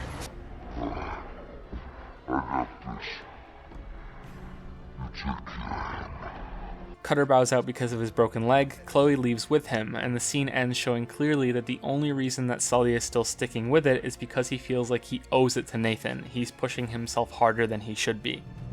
You up for it? Of course I am. This marks the end of roughly the first third of the game. From this point onward, I think the gameplay gets better. There are some fun set pieces ahead of us and some much better puzzles. For the story, things remain inconsistent, the best example being that Elena returns now, when Nathan and Sully head to Yemen.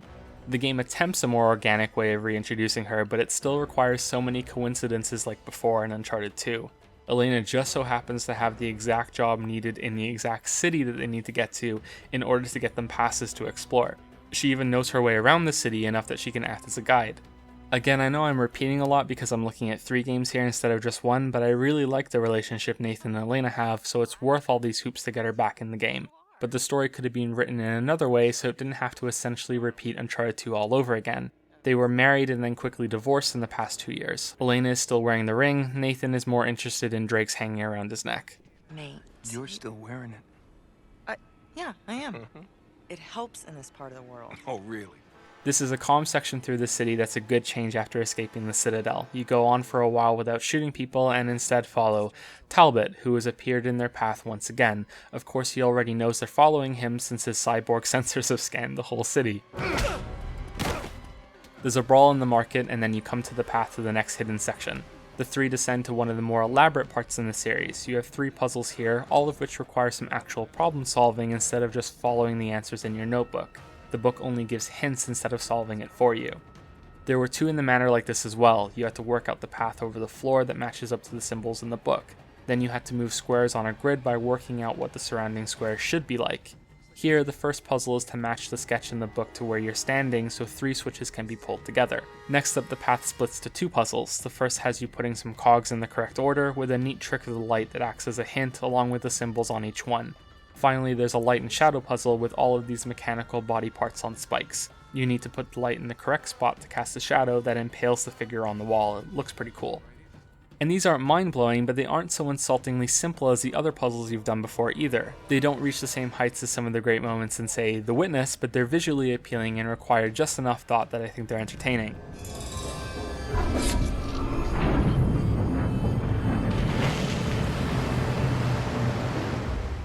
You find a star map at the end of this section which Nathan refuses to record and has Sully memorize it instead. This is just as forced as the moment in Uncharted 1 when Sully takes Drake's journal, and it was a giant red flag for me that something was about to happen to Sully. Hey, you think you could remember this? Well, yeah, but we ought to copy it down, don't you think? No, I really don't recommend that. First, you have to run away from more spiders. These ones don't care so much about the light, and you have to constantly wave it like a windshield wiper to proceed. Then you're stuck at the door and somehow your shotgun makes them retreat. I don't know. This part is kind of awkward, to be honest. I can kind of see what they were trying to do, but I think they should have stuck with using the fire. There are some messages written in the room from Francis Drake warning off any who might be trying to find the lost city. Elena isn't as perceptive as Nathan when it comes to figuring out clues and puzzles, but she's far more adept at thinking about people and their motivations. This is the second time that she points out that there must be something more going on and that someone as wealthy as Marlowe or Lazarevich wouldn't be after treasure just for the money. You would think Nathan would have learned his lesson about mythical artifacts by now, but nope, not much else is said about it.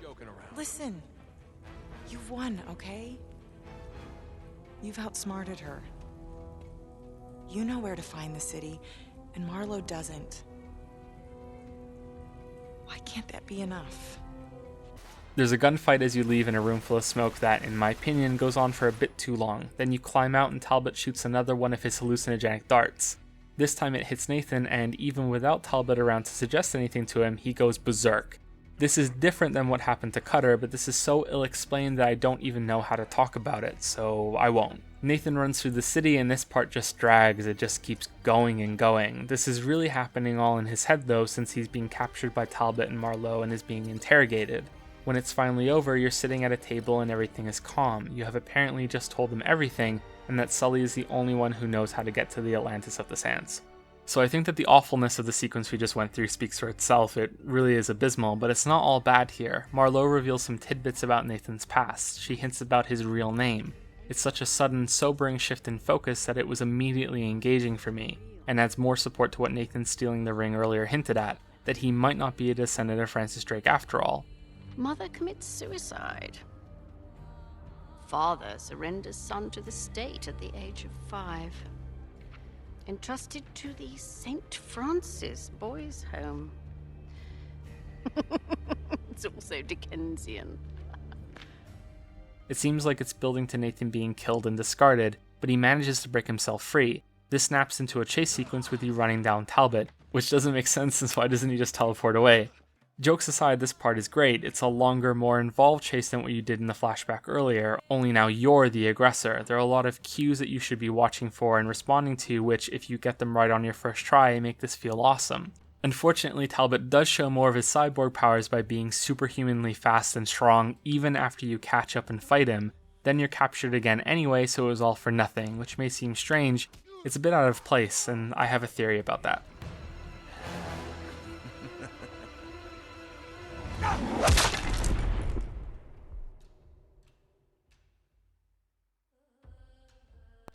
So when Nathan wakes up, he's been taken somewhere else. One of Marlowe's pirate friends, who just sort of shows up out of nowhere, wants Nathan as a prisoner.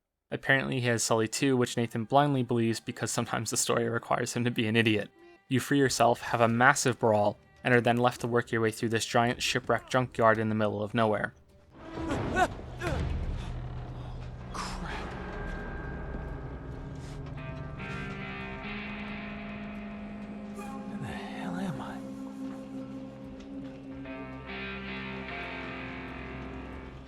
In terms of gameplay, this is probably my favorite part in the trilogy. I go back and forth between this and the train from Uncharted 2. In terms of story, it's filler. My guess is that the team behind the gameplay and set pieces had these cool ideas about Nathan swimming around for cover and wide open shooting arenas with a lot more freedom, which transition into these gunfights while you climb up the side of a tower. It's all capped off with a fight through a cruise ship, which is where you find out that Sully isn't being held at all, and then a scramble to get out of it when it starts to sink. And I mean, look at all this. The shooting arenas are about as fun as the combat is going to get in these games, which means it's only slightly above decent, but visually climbing and using the cover is a neat gimmick. And then you have the cruise ship, which makes you learn the layout on your first trip through so you really understand how messed up it is when it starts to sink. Ceilings become floors, you're climbing on furniture, it's like the train climb on a larger scale. It's one of the best visually interesting but mechanically shallow parts that the series does so well. There are a few missteps though. There's a lot of trial and error to learning what the game wants from you, with our old friends the rocket launchers appearing, killing you in one hit, so you have to do the part again and this time be ready for them.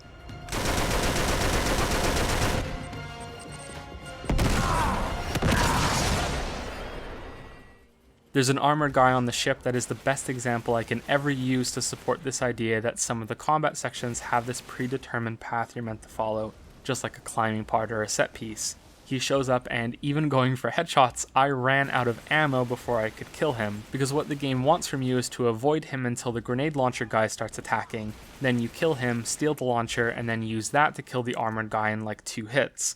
And if you waste your time thinking that you can shoot this guy with regular weapons since he looks human enough that it should work, right? Then you're screwed because you're not doing what you're supposed to. Maybe he's Talbot's robotic brother or something. Something similar happens after the ship begins to sink too. There's this big gunfight in the cargo hold, and sometimes enemies will appear behind you or flank you, and if they randomly land enough shots before you know that, you can die before you understand what's happening. So there's this rhythm that you have to learn by dying of where to shoot and where to hide next, which, once you have it down, feels fine, but when you don't, it can be frustrating, just like the appearance of the rocket launcher guys. Even with the fast reloads, it just feels so forced.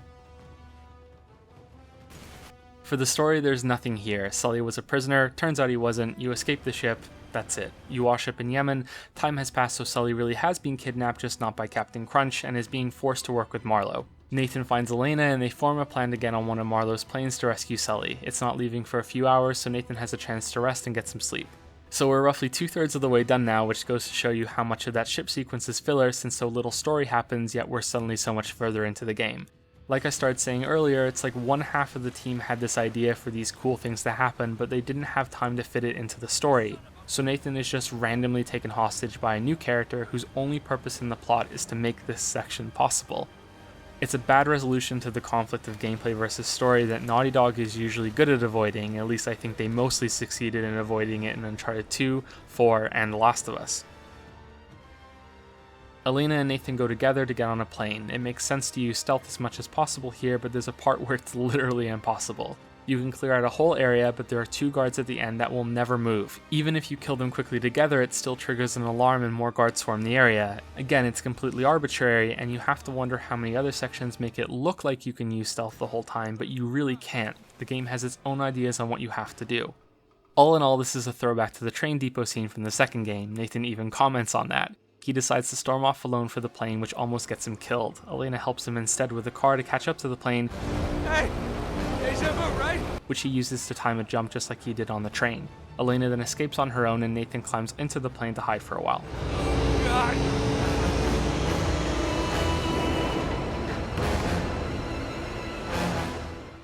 The story wants a big crash to happen here. The title screen and cover art even show you that it's going to happen. So when Nathan starts crawling around the plane, you have the most alert guard in the entire series sitting there waiting to snatch him out and cause the whole thing to go to shit.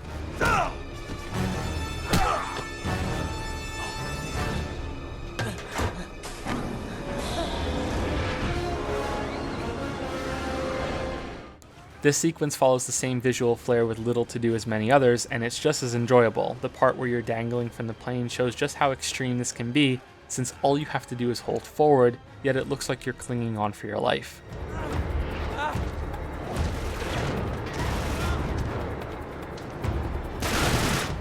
I wonder if there was meant to be more to do here. The way some of the cargo shifts around hints at the idea of movable cover, but it's over very quickly. It feels like there's something missing, or maybe you were meant to fall from parachute to parachute or something on the way down instead of it being a movie. Either way, we only have a couple more parts to get through. Nathan is the only survivor of the crash. Apparently there were no usable supplies in any of the crates that survived from this supply drop for Marlowe.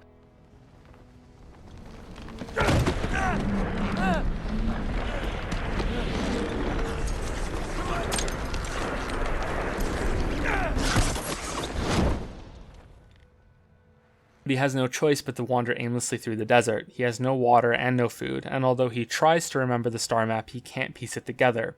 This part goes on for a while and I'm mostly positive about it. As I've said too many times now, I don't think the combat is that engaging in this series, so I don't mind when the game has me doing something else instead. Others may disagree, and for them this might be one of the worst parts of the entire series because there's nothing to do.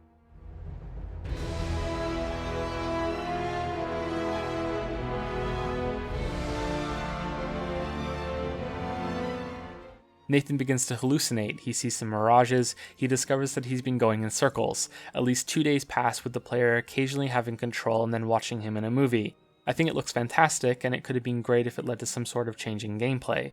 Unfortunately, when he arrives in an abandoned town, he's suddenly fine. Now I know I can get really nitpicky about things, but I feel really justified in being annoyed at this part. I'll give Naughty Dog credit because this isn't the Atlantis of the Sands, it's just some other place that Marlowe's people are searching, so they didn't make him luck out to an extreme degree. But he stumbles upon this place, finds a well, falls down it, and finally sees water. Here we go. He spits it out and proclaims it's undrinkable. Shh. It's undrinkable.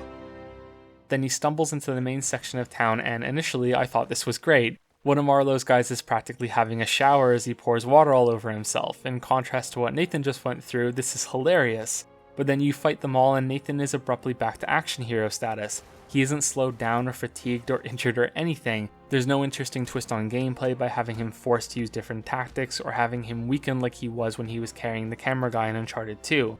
And I would be willing to forgive all of that, I really would, except that after you kill all these guys, Nathan doesn't drink any of the fucking water that they were carrying. They just established that they have water. The game went out of its way to show you, yet he doesn't take any, just ammo and guns and grenades instead. This part goes on for several battles and he doesn't fucking drink. What was the point of the Desert Odyssey if it didn't do anything and if the game promptly forgets about it 5 seconds after it's over? Anyway, you're rescued by some locals. You get a horse, steal an RPG, blow up a door, and then finally get to drink something at their camp. Whoop-de-fucking-do. The leader of these guys is as useless and disposable to the story as the pirate captain who kidnapped you. He's here to explain that the city they're searching for was lost when it was used to imprison some evil jinn in the water below it. 3,000 years ago, King Solomon commanded the power of the jinn. Demons, born of smokeless fire. Until they rebelled. He imprisoned them in a vessel of brass and cast it into the depths of the city. Iran became a place of evil, cursed by the tormented spirits of the jinn.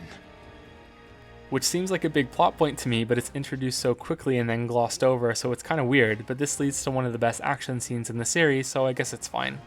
This is a better version of the car chase in Uncharted 2 in virtually every way. It's longer, it makes more sense, the visuals are a lot better, you have more control since you can move from car to horse and then back again.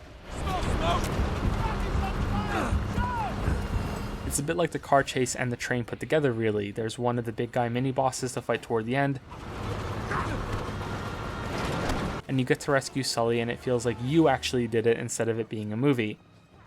This is one of the few set pieces that is done so well that it blurs the illusion that I'm in control, so it's great.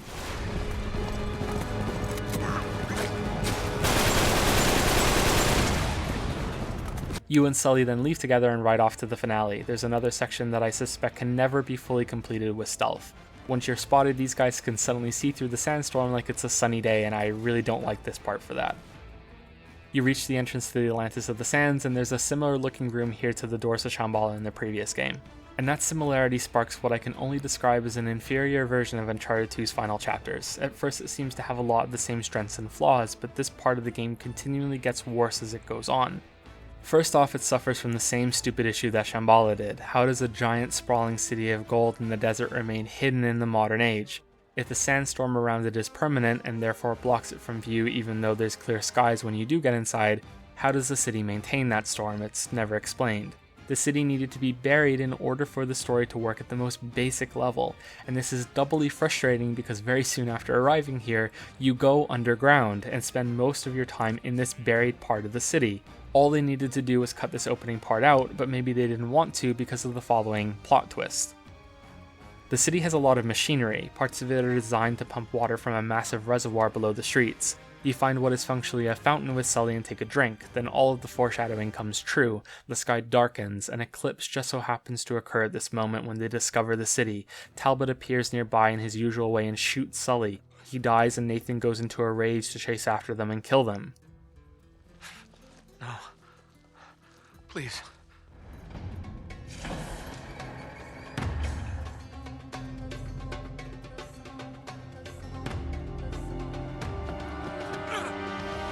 The supernatural part of the game reveals itself here in the form of these corrupted humans. They teleport around and throw fire at you. At this point I was really interested in the story since I thought, holy shit, they're actually going to explain how Talbot does the things that he does. Clearly he must be some sort of projected form of the imprisoned Jinn. It explains how he's able to do all the crazy things that he can do. He's manipulating Marlowe in order to free himself, and these creatures are those who are just like him. And you continue for a while, and things start to get increasingly more weird. Nathan is hallucinating again. You have some trippy sequences until your vision clears.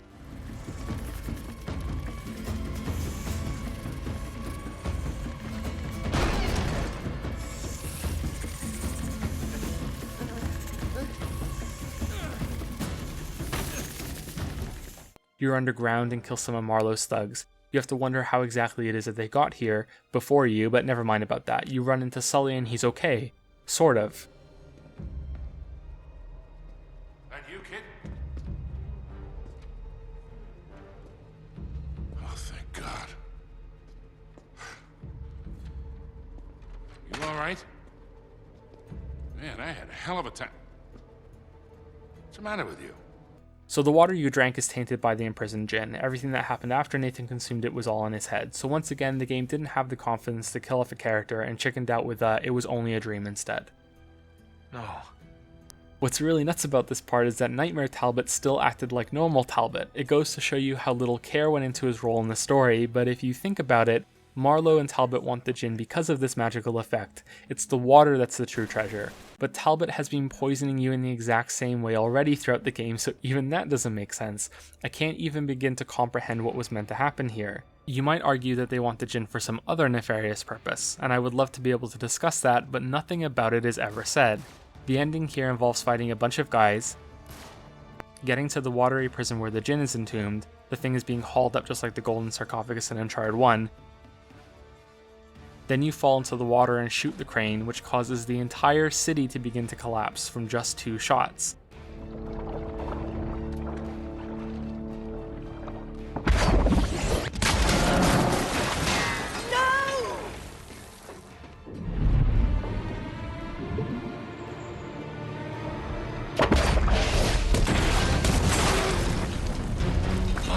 We've got to go!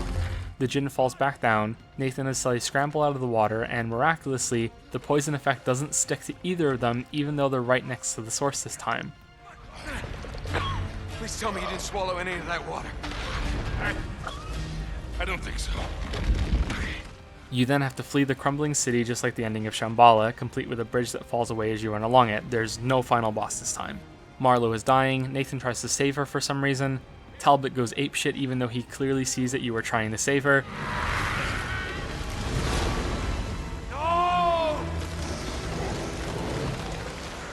You never find out why they wanted the Jinn or what it looks like or what it's even capable of. The ending just deflates. Even Uncharted 1 had the decency to spend more time showing the end treasure. There's then the excuse of a boss fight, which is just a quick time brawl, which I guess links back to the opening just like the other games did, but it's still a basic quick time section with the button prompts on the screen, something that the series has avoided as much as possible until now, and it ends up being the final chunk of gameplay in the whole trilogy. Nothing about Talbot is revealed, he dies, Sully survives, and they flee the city.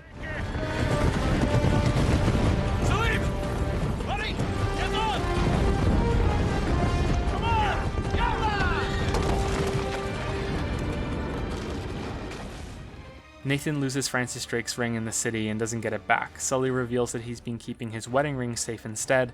Nathan takes this as a replacement, and for the 3rd game in a row, it ends with him realizing that Elena is the one he wants to be with. I'm really sorry about your ring. It's all right. I swapped it for something better.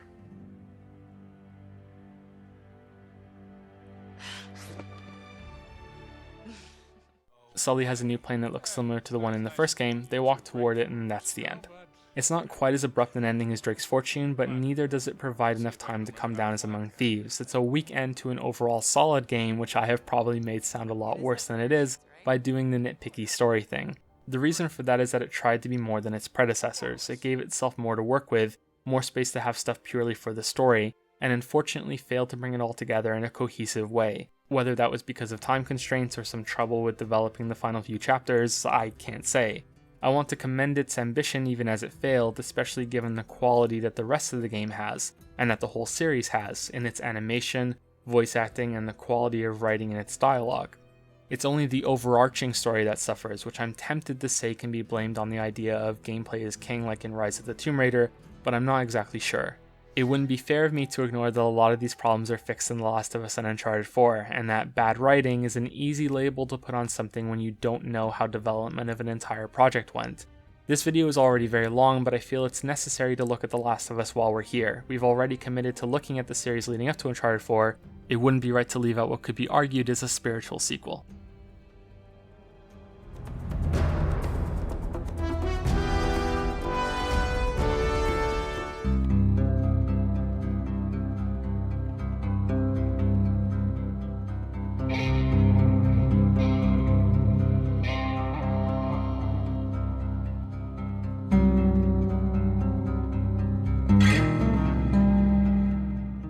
The Last of Us released in 2013 and is one of the best games that I've ever played. I don't know if it's worthy of a spot in my top 10 list or anything, but despite some jokes I've made in the past, I don't actually have a top 10 list.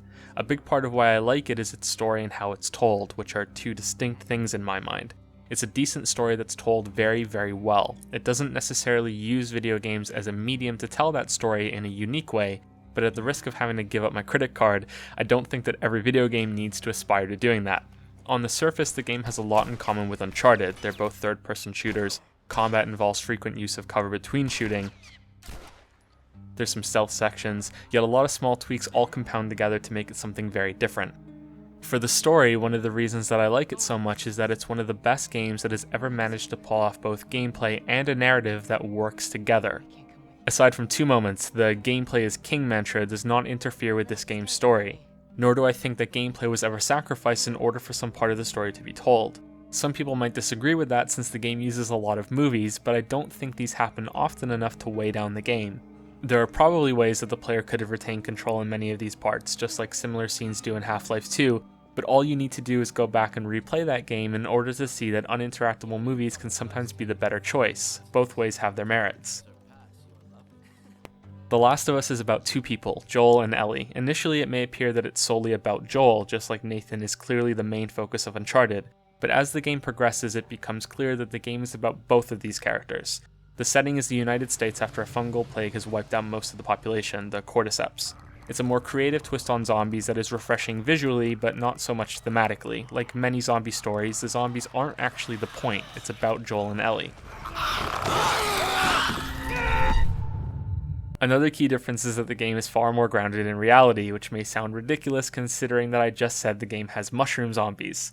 Whereas Uncharted is set in our world as it is today, which is used as a foundation to have the player do some unbelievable, impossible, and ridiculous things. The Last of Us gives us the impossible setting right from the start and then makes it as real and believable as possible. No one in this game has the acrobatic ability of a trapeze artist on crystal meth. There aren't any parts where you're hanging onto the side of a plane/car/train. It's a game that wants you to take it seriously and then actually takes itself seriously too, unlike Uncharted 3 that just wants you to respect it without earning it.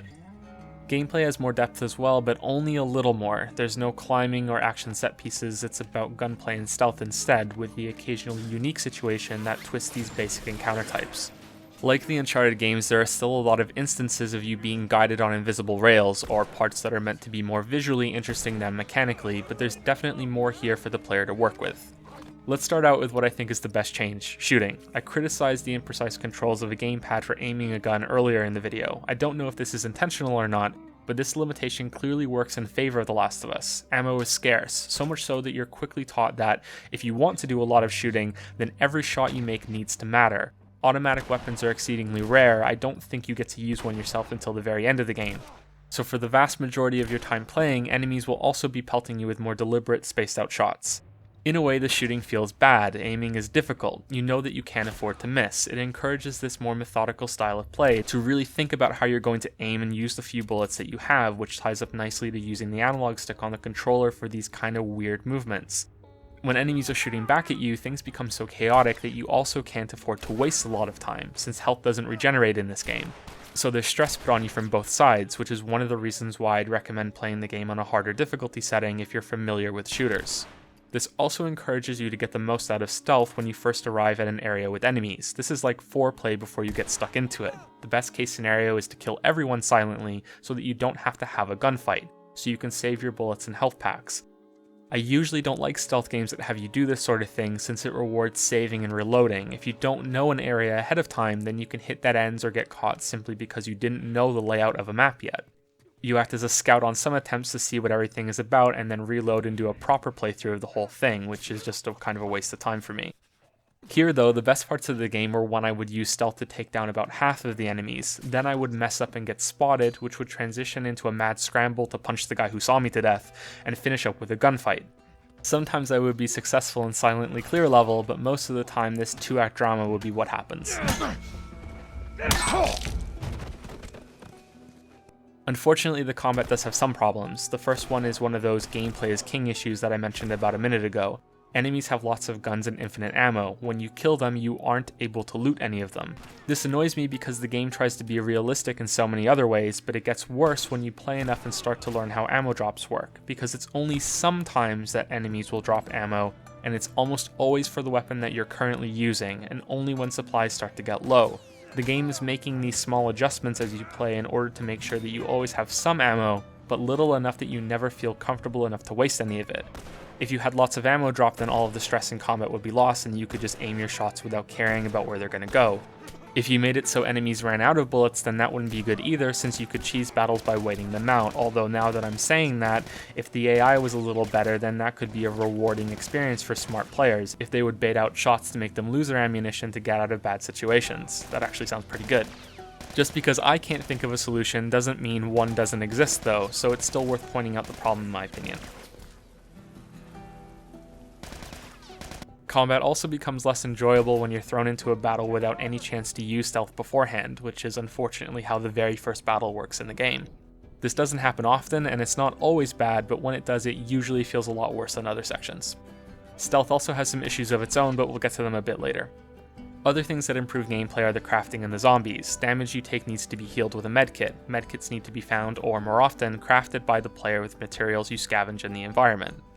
This is all done without pausing, so if you make the mistake of going into a fight unprepared, you have to make sure you have a good opportunity to be safe and restore your health. Same goes for craftable tools like Molotov cocktails and shrapnel grenades, and switching your weapons out into holsters that you assign them in order to use them. It's a great system that makes it so you can carry around a lot of weapons for some variety in combat, but also that you can't just switch between them like crazy during those fights to make them really easy. I'd argue that these are small tweaks though, it's that health doesn't regenerate for free that's the big one. However, funnily enough, I'd argue that this has a bigger impact on the game when you're not fighting. You know the drill, look around, see if there's anything we can use.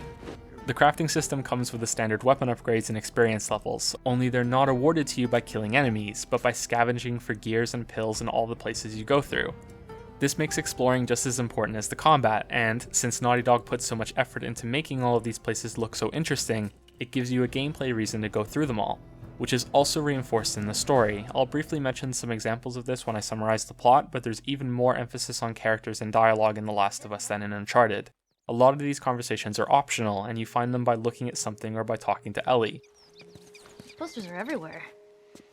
I saw this right before the outbreak. You did? Does he totally gut her by the end? Nobody gets gutted. It's a dumb teen movie. Who dragged you to see it then? I don't know. Let's just stay focused, all right? All right.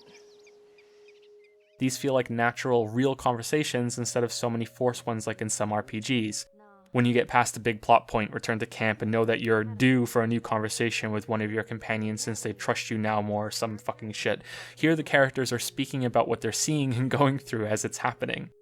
As for the zombies, they provide a lot of variety, not just in the different zombie types, of which there are only really 3, but in that you have to handle them very differently than human enemies. I think a lot of games could benefit from having at least 3 factions like this: standard humans, some sort of monster, and then the player.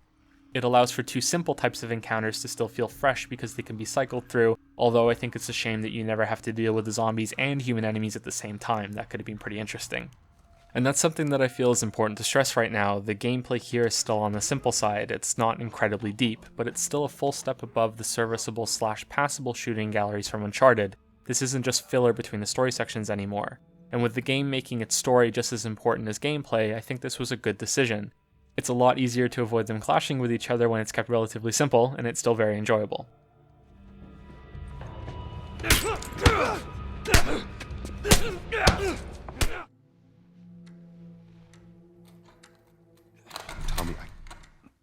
Tommy, listen to me. He is the contractor. He's the contractor, okay? I can't lose this job. I understand. Let's talk about this in the morning, okay? We'll talk about it in the morning. All right, good night. Hey. Scoot. Monday at work, huh? What are you still doing up? It's late. Oh, crud, what time is it? It's way past your bedtime. But it's still today.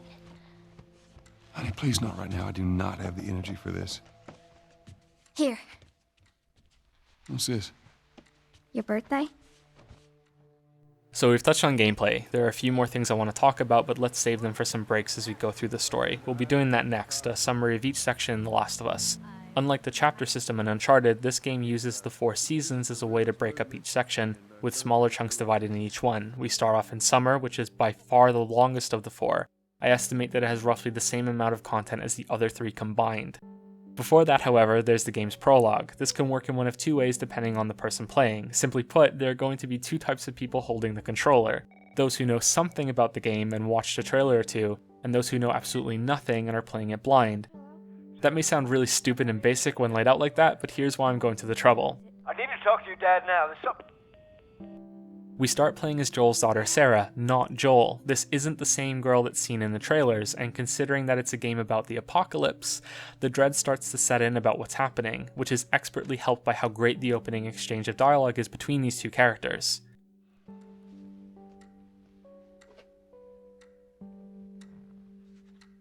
You kept complaining about your broken watch. So I figured, you know. You like it? Honey, this is... It's what? Nice, but I think it's stuck. It's not... What? No. Oh, ha ha. Where did you get the money for this? Drugs. I sell hardcore drugs. Oh, good. You started helping out with the mortgage then. Yeah, you wish. Joel is a struggling single father, and Sarah deeply cares about him. They have a strong relationship despite their situation. The dialogue is quick, funny, and delivered with as much confidence as a great scene from a movie, and you know this is all about to go to shit and Sarah is going to die. You're my baby girl.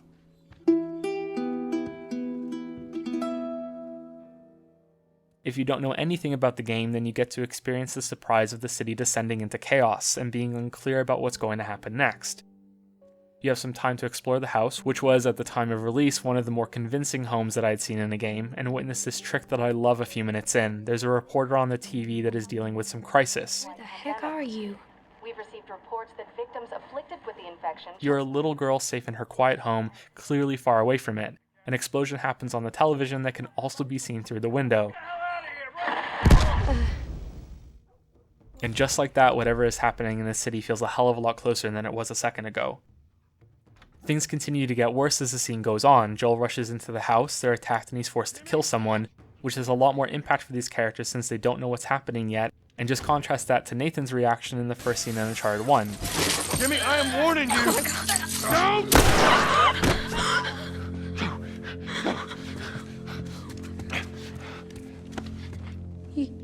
You shot him. Sarah. I saw him this morning. Listen to me. There is something bad going on. Pirates. Woo! All right, Sully! You all right? Nothing that years of therapy won't fix.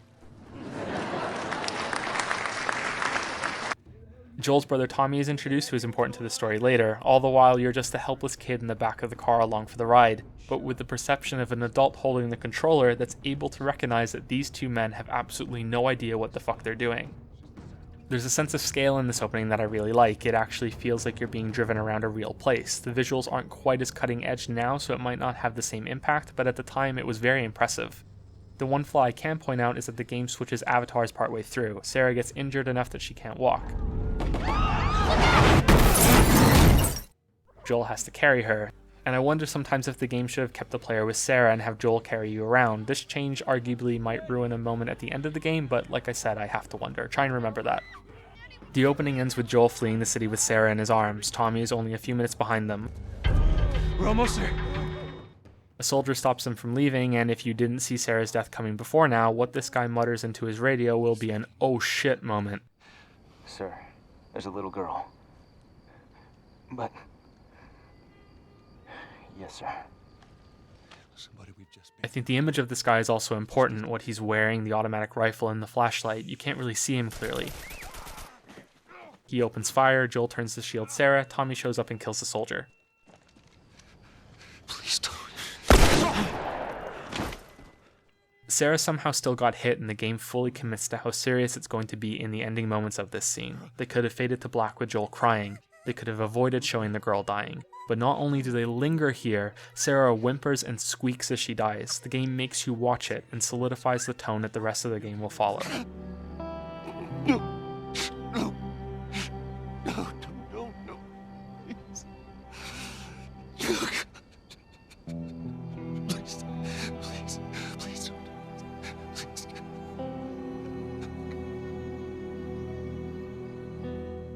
The opening credits play and it's 20 years later, summer. So a lot of that played out like a movie. This is something that the game is often criticized for, and it's definitely true. Some people want games to always be fully interactive and think it's a failure when control is taken away from the player. I think that it's fine as long as it isn't done excessively. Of course, I think that it's better when interactivity and gameplay can add to the story, but it doesn't have to happen in order for me to enjoy the game. To look at it another way, if The Last of Us was a movie or a TV miniseries to better match its length, then I think it would be pretty good. The gameplay sections don't detract from that, so I think it's still great. It's not pushing the medium forward in terms of interactive storytelling. I don't think it has to. I do think there are a couple of moments of gameplay that add to the story though. The one I want to talk about here is the amount of people that you fight and kill. Again, some have criticized the game for this, that Joel is a monster that kills too many people as you play. I think this is being naive. These sections allow you to experience how harsh the world has become and how ruthless those who are left have to be in order to survive. 20 years is a long time, and Naughty Dog have properly thought out what could have happened in 2 decades. Some places have banded together, something close to a new society has emerged in some areas, but the zombie threat still hasn't been resolved, and these safe havens don't last forever.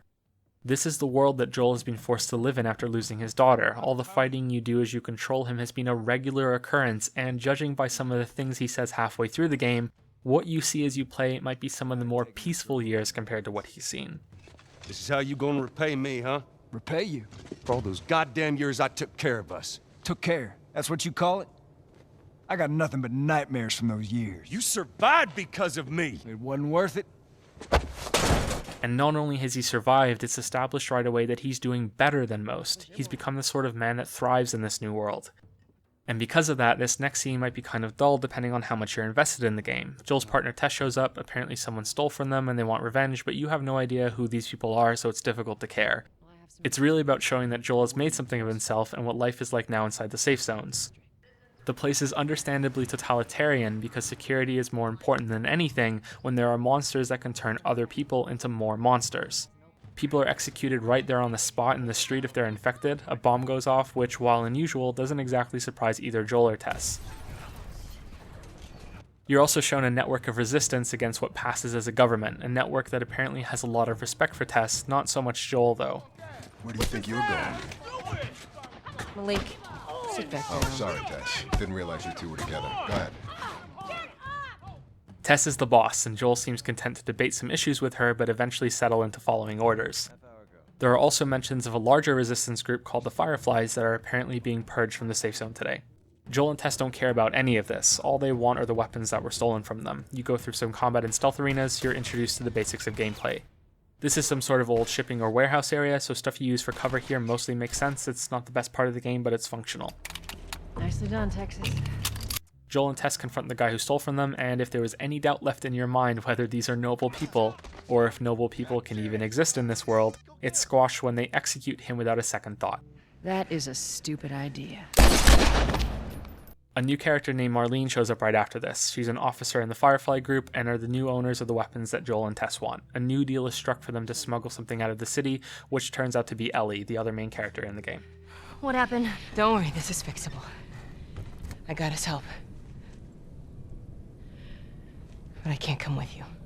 This section here from credits to Ellie isn't necessarily bad, it's just slow because it has to introduce so much. The characters, Joel's new life, both gunplay and stealth, then both human enemies and zombies, and what the government now looks like and those that are rebelling against them. Stories usually have some sort of slow momentum like this after a big opening, and The Last of Us is no different. It can feel a lot worse than just a movie or a book though, because gameplay also has to be shown to the player in a similar way. I think it's fine on a first playthrough, it suffers a bit on subsequent ones. From this point onward the game changes, and it shows how much of a departure it is from Uncharted in two ways, how much more of a cohesive story that it's trying to tell, and also how much less of a cohesive story it's trying to tell. And that's stupidly contradictory, but it also happens to be true. You'll follow me. So what I mean is the goal of the game is to get Ellie to the Fireflies across the country. Being partnered with Ellie the whole time means that the game has a permanent relationship for the player to follow and see change. Whereas Uncharted, Nathan is continually cycled through so many different pairings with characters. With Elena in Uncharted 1 seeming like the most time spent with one character, but the game is so short that it's comparable to some sections in the other two games. In opposition to this, however, are all of the different levels that you go through with Ellie, many of which have abrupt breakpoints and jumps forward in time and place. Because the game is spread over a year and that there are large gaps in time that are never filled in, the story can also be seen as more of a series of stories despite there being the stronger permanent one between Joel and Ellie. The goal of getting Ellie to the Fireflies remains a vague one for most of the game, and there's no villain that is constant from beginning to end, so more cohesive with Joel and Ellie, less cohesive with all the mini adventures they have as they travel. This also makes it a lot easier for me to summarize at the beginning, because most of these are simply situations that you have to get through while both the player and Joel increasingly grow to trust Ellie. This starts with escaping the city with Tess, where you learn that Ellie is infected but immune, which is why the Fireflies want her so badly. Marlene set us up? Why the hell are we smuggling an infected girl? To make a vaccine so the zombies can be wiped out. Tess immediately latches onto this as hope for humanity. Joel doesn't give a shit and disagrees, but goes along with it anyway because she's in charge. What if, Joel? I mean, we've come this far, let's just finish it. Do I need to remind you what is out there? I get it. At some point Tess gets bitten, which causes her to be even more desperate to find meaning in Ellie's immunity, since this is now the cause she's dying for, whether she likes it or not. This leads to one of the most wonderfully dark moments in the game when Tess turns that on Joel and guilts him into taking Ellie, which is yet another example of how much higher the quality of writing is in this game compared to many others. And it's already worse. This is fucking real, Joel. You've got to get this girl to Tommy's.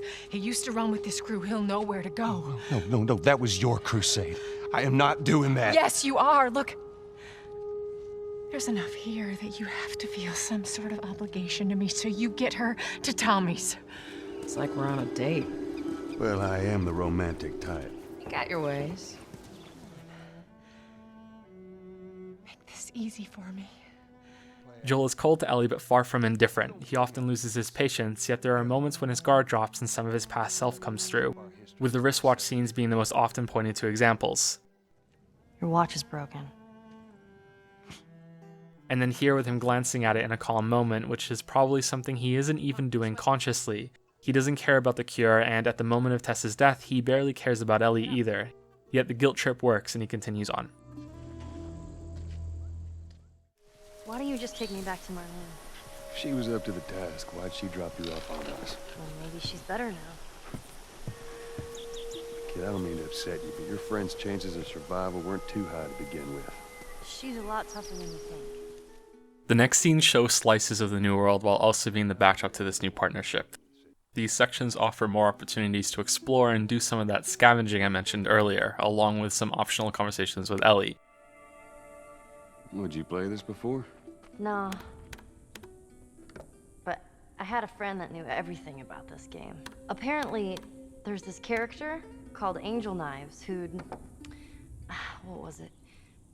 She'd punch a hole through your stomach before kicking your head off. Already we've gone from Joel barely talking to her to humoring some of her quirks by the time they arrived at Bill's town, a smuggler that Joel and Tess worked with. When they're alone, Joel is a little more friendly to Ellie. Hey, look! Gnomes. Yeah, those are gnomes. When they meet up with Bill, he acts like she's more of a nuisance and that it's just a job, probably because he's more aware of his actions now that there's someone else to judge him, and he doesn't want to admit that he's growing to like the girl. What? I need a gun? No, you don't. Joel, I can handle myself. No. Just stay here. Fine. Just wait around for you two to get me killed. Well, this goes on record as the worst fucking job you've ever taken. It's up there. How in the hell is Tess okay with this suicide mission? It's not an accident that she's about the same age as his dead daughter, just like it's also not an accident that she speaks with the same kind of quick, jokey sarcasm. Although it is a bit rougher with more swearing, which is more likely a way to get the player to identify with her more than Joel.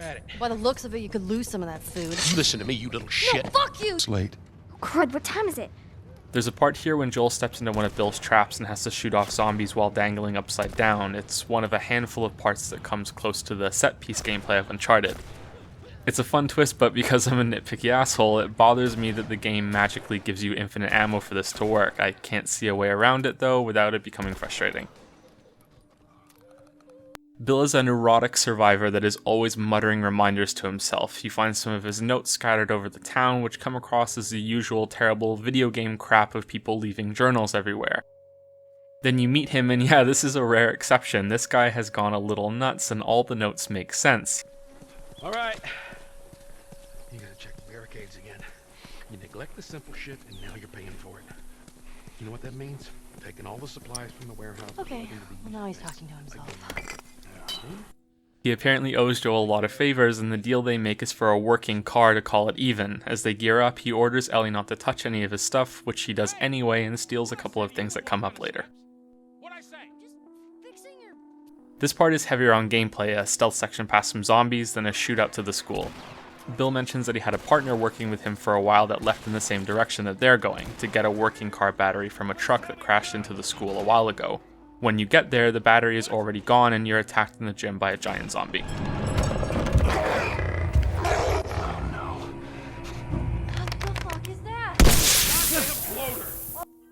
This is a boss fight. The justification the game has for all the different types of zombies is that the fungal infection, the cordyceps thing, continues to grow over more of the host over time. The longer a person has been a zombie, the larger and stronger they are.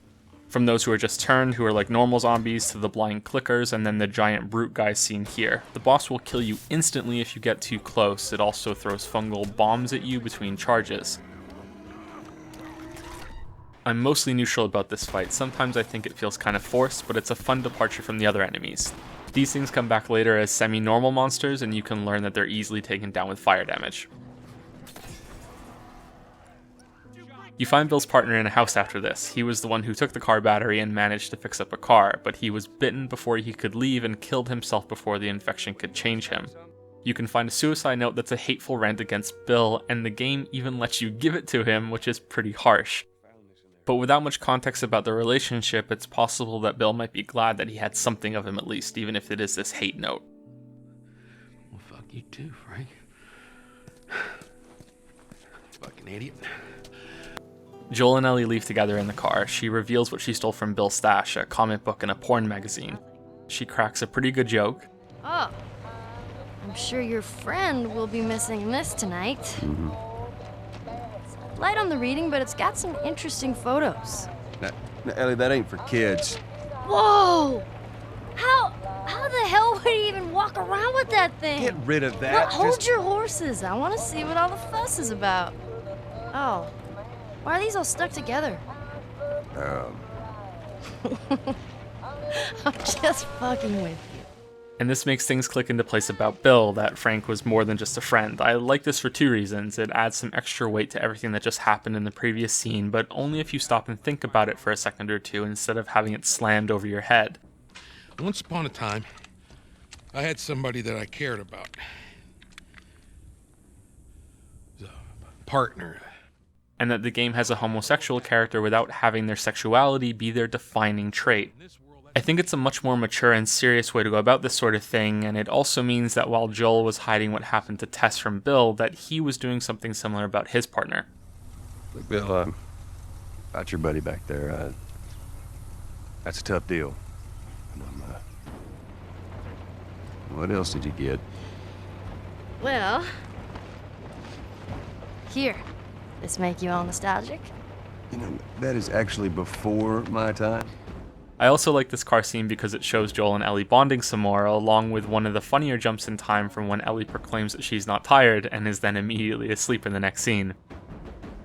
This is one of the calmer moments in the game, and that doesn't last for long. It transitions into one of the more memorable fights for me, since this is one of the rare times that starting you already in a gunfight works really well. Seatbelt on, Ellie. Well, what about the guy? He ain't even hurt. Alone and forsaken by fate and by man. Oh Lord, if you hear me, please take my hand.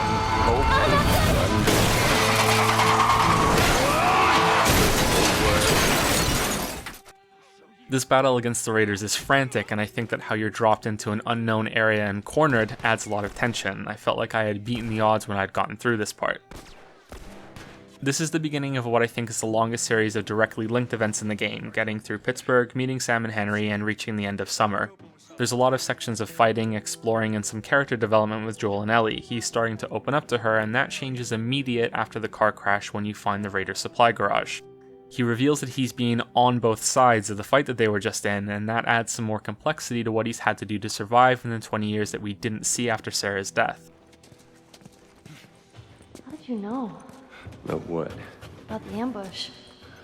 I've been on both sides. Oh. So, you kill a lot of innocent people? I'll take that as a yes. Take it however you want.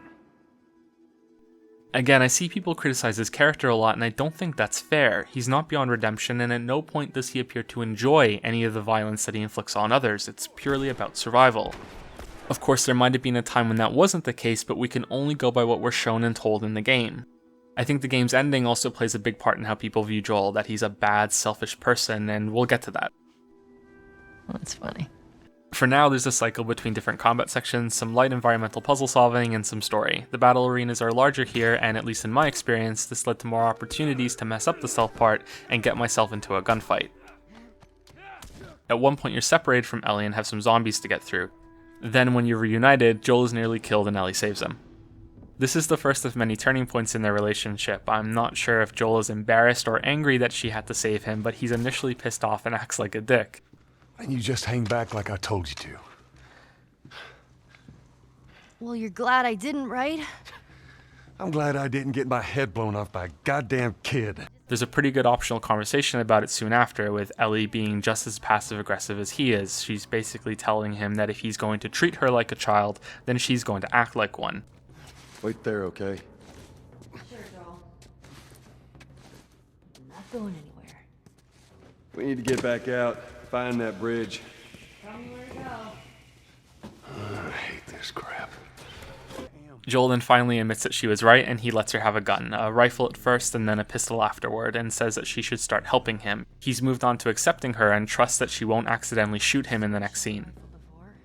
I know I do this a lot, but I want to skip over this part and come back to it. There's a problem in this section that ties back to a couple of other things I want to say about the game. Same goes for the next part with the armored car.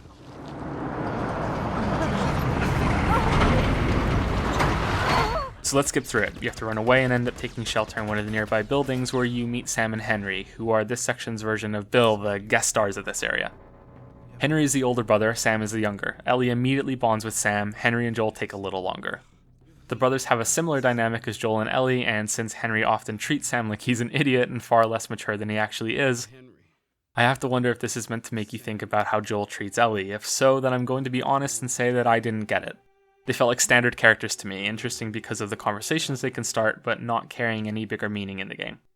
Anyway, the four of you move further into the city. The goal is to reach the bridge, and this is something all of the games in this video do. There's often some landmark in the distance that you're always working towards, and I was often surprised by how much closer you can be to these goals after finishing what feels like a short section. Sometimes it'll be a building or a tower, or like I said, a bridge in this case. You can navigate every area by exhausting every option, so these sorts of guides aren't strictly necessary, and I'd say that these games use them too often since they occasionally feel predictable, but for the most part it's a good way to give you a goal that isn't just dialogue. You rest for a while before going for the bridge. Joel and Henry are still wary of each other, but there's enough trust that Joel goes to sleep. It's night now, and that makes the next section one of my favorite in terms of visuals. I like sneaking down this street with the burning bright spotlight and the raiders shouting at things in the dark. You work with Henry to do a double stealth takedown and then move on to do your best to thin out the rest of the guards, including turning off the spotlight. So let's talk about those earlier parts now that we're at this one. The problem with a few pieces in The Last of Us is that they can devolve back to what Uncharted does. Naughty Dog has this very strict, limited idea of what you need to be doing in a scene, and if you deviate from that plan, then the game just fucking breaks. I'm not 100% sure about this part specifically, but the way that guards keep jumping down from the barricade as I stealth kill some of them leads me to believe that clearing this area with just stealth is impossible, probably because the sound of the battle is what draws the armored car to come back. What I am sure about is the earlier encounter with that car, which is an invincible tank of death even if you think you're smart and get under its gun in order to blow it up, which probably sounds familiar if you've watched the whole video. This part feels just like the awkwardness of the Uncharted 2 village scene with another big vehicle just like it. You have to run away because there are scripted events linked to this car. You can't fight it even though you kinda should be able to.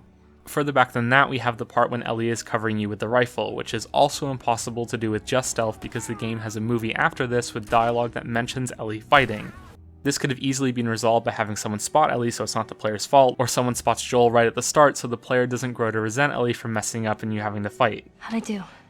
Even earlier than that is when Joel is separated from Ellie and you have the basement area that is completely empty of zombies until you hit a trigger point, which causes them all to spawn out of nowhere. It's like they come out of the walls. There are more parts like this coming up, and it's frustrating because Naughty Dog clearly wants to provide players with the illusion of freedom instead of actually giving it to them. There are solutions to these encounters, either do a better job funneling the player to trigger points before they can explore everything, or put the extra time in and have alternative story parts that react to different ways that you can get through each area. How about something a little more your size?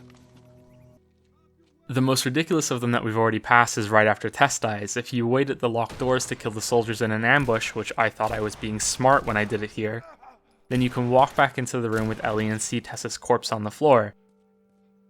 No one speaks about it or mentions it, you can't do anything. Then you proceed up the path you're meant to take, and now, on the second floor balcony, there's this big message of, oh no, Tess's dead body, how sad, because the game shits itself when you go off script. Tess. The group makes it through the gate and have to scramble to climb onto a truck before the armored car breaks through to get them. Everyone but Joel makes the climb. Henry realizes that it's hopeless to try to save him and runs away with Sam. Ellie proves her loyalty by not only staying behind, but actually jumping down from safety in order to stick with Joel. We stick together. Which I think is pretty cool of her. The two of them find an alternative path to the bridge instead, which involves another gunfight and then a chase sequence from the armored car. That's what's playing right now, and this is something that I really like about the game. Do you see how the car is missing virtually every single shot as long as you're running like you're supposed to? The game does this in combat too. Often the first shot that an enemy would land on you, especially if it's one that just showed up to enter the fight, has this special animation tied to it with Joel flinching as it cuts around his head, but it doesn't actually hit him. Uncharted doesn't do this. Even in Uncharted 4, during scripted chase sequences when you're not meant to fight back, Nathan will still take ass loads of damage and the screen goes red as he takes bullet after bullet. Same thing for new enemies that just show up, you eat that damage. My guess is that The Last of Us has to do this because there's no regenerating health, but it adds a lot of immersion for me and I wish other games would do something similar. At the end here, Joel and Ellie have no choice but to risk a deadly jump into the water. By all reasoning, they should have died, but are saved by Henry and Sam who see them in the river. This makes the next part awkward in two ways. First, it's literally awkward in the game since Joel is out for blood since Henry abandoned them, but also saved them. It takes him a few moments to resolve this conflict and then they all move on. It's also awkward because the whole betrayal into chase sequence starts and ends so quickly that it doesn't seem necessary. Maybe this is an instance of the game letting gameplay take priority since that chase sequence was made without sufficient planning to sync it up with the story. I'm not sure, it's not really that big of a deal, I just thought I would mention it while we're here. You gonna be really happy you didn't kill me? Either way, the four continue to work together and go through a sewer level, which is a common environment in many games and, at least as far as I can remember, are usually bad. The Last of Us is the exception, however, and this is my favorite part of the summer section. There's a lot of fantastic environmental storytelling here, which you can decide to skip or inspect depending on how much you care.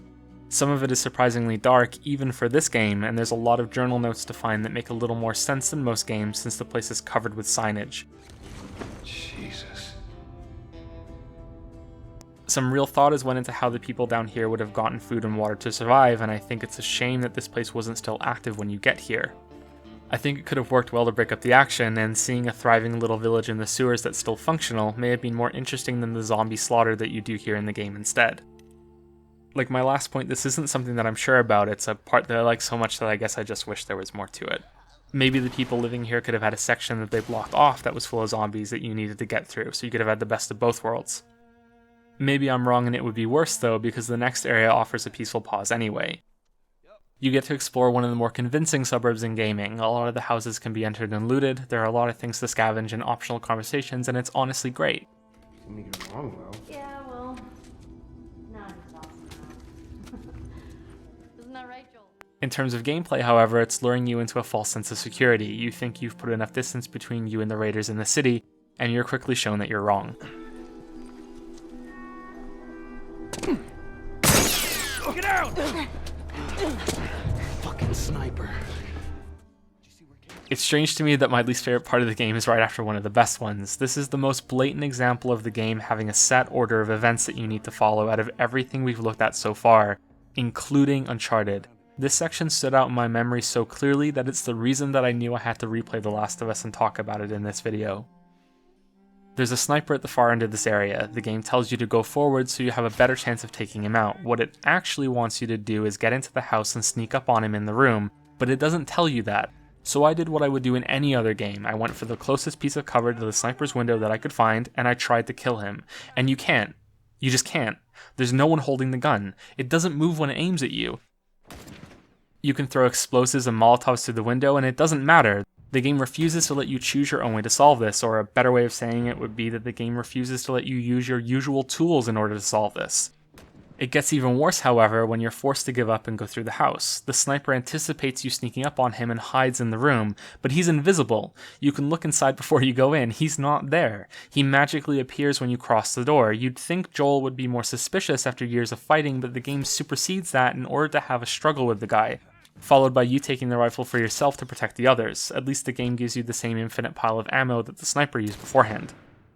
Now this part is okay. The best moment is when the armored car shows up, since if you're like me, you probably thought it was long behind you and that you wouldn't have to deal with it again.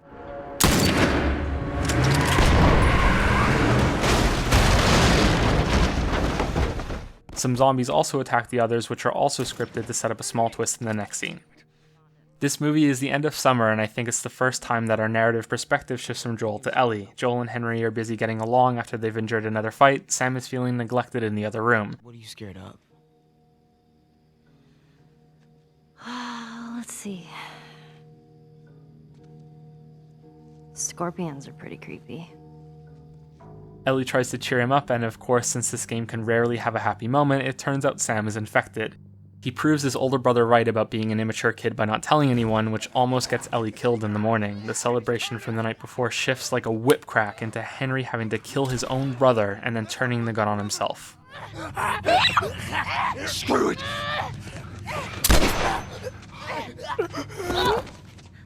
Shit! Ellie? Ellie, are you alright? That gun from me, okay? Oh, okay, easy. This is your fault. This is nobody's fault, Henry. It's all your fault! Henry! Henry, no!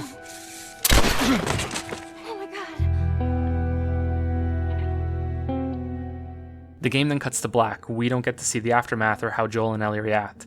It's a rare case of letting the player imagine for themselves that I actually like, since Joel and Ellie are clearly getting along better in the next scene, but not as much as you'd think considering how much time has passed. Clearly Henry and Sam's death was a setback in how they judged each other, and maybe that's all the game was going for, showing how a similar duo ended up and how easily it could be them, or maybe it's the narrative casting judgment on them for leaving Joel behind on the bridge. Like I said, I'm not sure. What the fuck, Henry? We stick together.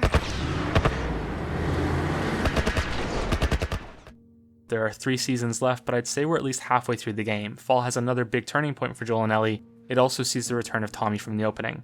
There are some more optional conversations here, and some depth is shown in the characters by having them speak about multiple things. There are some nods to the events that just happened with Henry and Sam, but the whole mood and conversation isn't dominated by it. Not every piece of dialogue is, "I'm sad." It makes them feel like actual people with complex thoughts and reactions to what's happening. This probably won't be the first time that I say this. The writing and characters in this game aren't just good for video games, they're good compared to a lot of movies and books as well. That doesn't stop this section from having some flaws though. I'd say the opening of Fall has some extreme shifts in quality, with some filler moments of gameplay that I don't think the game needed, to one of the best story moments in the game. So you arrive at this dam. There's one of the exploration puzzles that we'll talk a little bit about later. There's no combat just yet. We're meant to be getting close to Tommy, Joel's brother from the opening, and we end up running into him much sooner than expected. To drop hers now. Ellie? Do as the lady says. Hey. Joel explains to Ellie that the two of them didn't part on the best of terms. Tommy was more idealistic and invested in the Fireflies. Joel doesn't say this, but it's clear that he was more jaded after the years of doing horrible things for both him and his brother to survive. He's my goddamn brother. Tommy. Holy shit. But Tommy doesn't seem to care about this at first. He welcomes his brother with literal open arms. He reveals that he's building a new town here with his wife Maria, who's the leader of the place.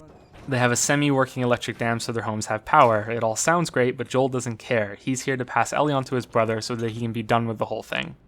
Sometimes I think this could be a plot hole. Joel and Ellie are clearly getting along better. Ellie showed that she was committed to him the moment she jumped off the truck earlier, and she reinforces that when she's hesitant to be apart from Joel even for a few minutes after they arrive at Maria's town. Come with you. Go with Maria. Put some food in. Joel? Come on, Ellie. Let's give the boys some space. Joel apparently doesn't feel as strongly about her, but I'm not sure if it's that simple. Right before he tries to dump Ellie on Tommy, he's given a picture of himself with Sarah. I'm good. You sure? I've said I'm good.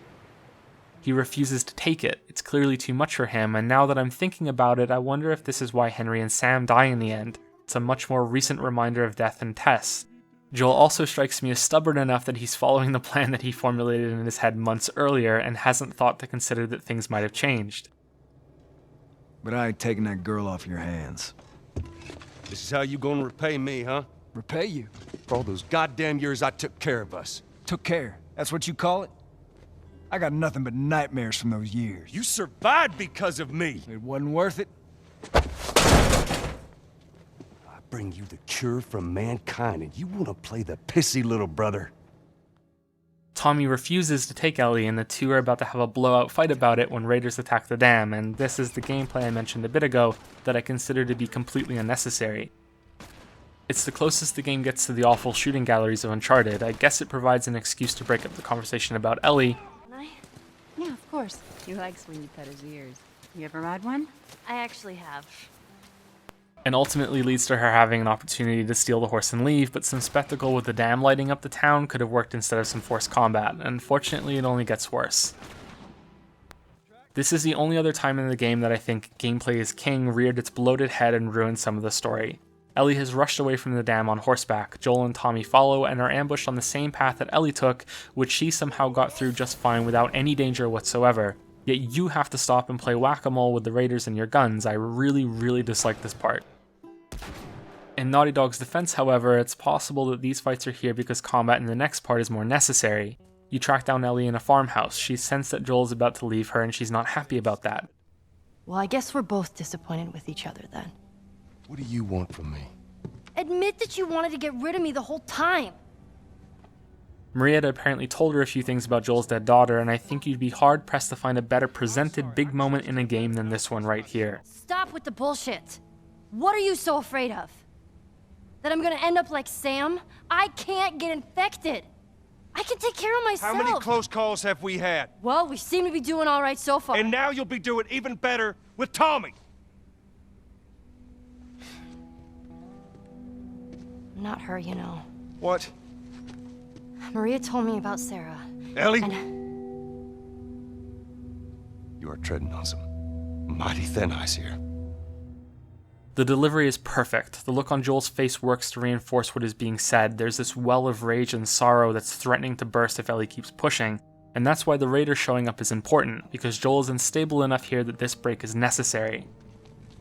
I got two walking in. Raiders are common enough though that I don't think it would have been bad if they just showed up without being seen earlier. A line from Tommy worrying about making so much noise as they travel through the woods also could have solved it. It's another thing I'm unsure about, since I really do think this section of combat in the house is a much needed beat in the story, but that the two fights before this are terrible. It's enough time for Joel to start to think and cool down. He reconsiders what he should do, and by the time they make it back to Maria's town, Joel has decided to keep moving on with Ellie. Come back to town, let's discuss it at least. You know me, my mind's all made up. It's a lot different for Joel to decide to do something rather than being guilted or obligated by Tess or Marlene, and the option to leave was being handed to him by Tommy. Joel is different after this scene. He doesn't love Ellie like a daughter just yet, but he's gone through the same change that made Ellie jump off the truck. He's more patient with her and open to discussion, which is made abundantly clear in the many conversations in the quiet beginning of the next scene. And if you clear the 10 yards, then you're back at first down? First down, that's right. Man, it's confusing. You just gotta play it a couple times. It all makes sense. They arrive at a university on horseback. Ellie still has questions, but now Joel has answers. There are still limits. Were you married? For a while. What happened? Okay. Too much? Too much. But they're understandable and met with a gentle rebuke rather than the harsh dismissals of the early game. The Fireflies are meant to be here, but it's so quiet that everyone, Joel, Ellie, and the player, quickly conclude that this isn't going to be the end of the game. There are some zombies early on here, which is a good return to some of the other side of gameplay since it's been a while since the sewers in summer. It's a solid section that looks great, and I really appreciate how Ellie will ride the horse to follow you so the game doesn't waste your time with all this unnecessary going back and forth to the horse as you open many paths to get further into the university. I think most games wouldn't have the courtesy to do that for you. At first, the ending here feels like an anticlimax. You get into the university proper, and you're given the impression that someone is following you. I'm left in a hurry. Maybe not all of them. It turns out to be some monkeys that were used for experiments here that were freed. The place is abandoned. There are some audio logs from a researcher that provide you with the information for where you need to go next, along with the short, tragic story about how they were doing experiments on monkeys with cordyceps in order to find a cure. The researcher decided to let them out instead of kill them. He got bit, and since they were infected, he had to kill himself before he turned. Made a bigger sacrifice than you, right? Anyone deserves to run free out there. Hey, easy! Shit. Oh no. You bit me. Oh my god. Joel and Ellie get their next and final goal, to get to a hospital in Salt Lake City where the Fireflies have one of their final remaining bases. Some hostile scavengers then move into the university. Things quickly change and go to shit when Joel falls in the middle of a fight and is impaled on some rebar.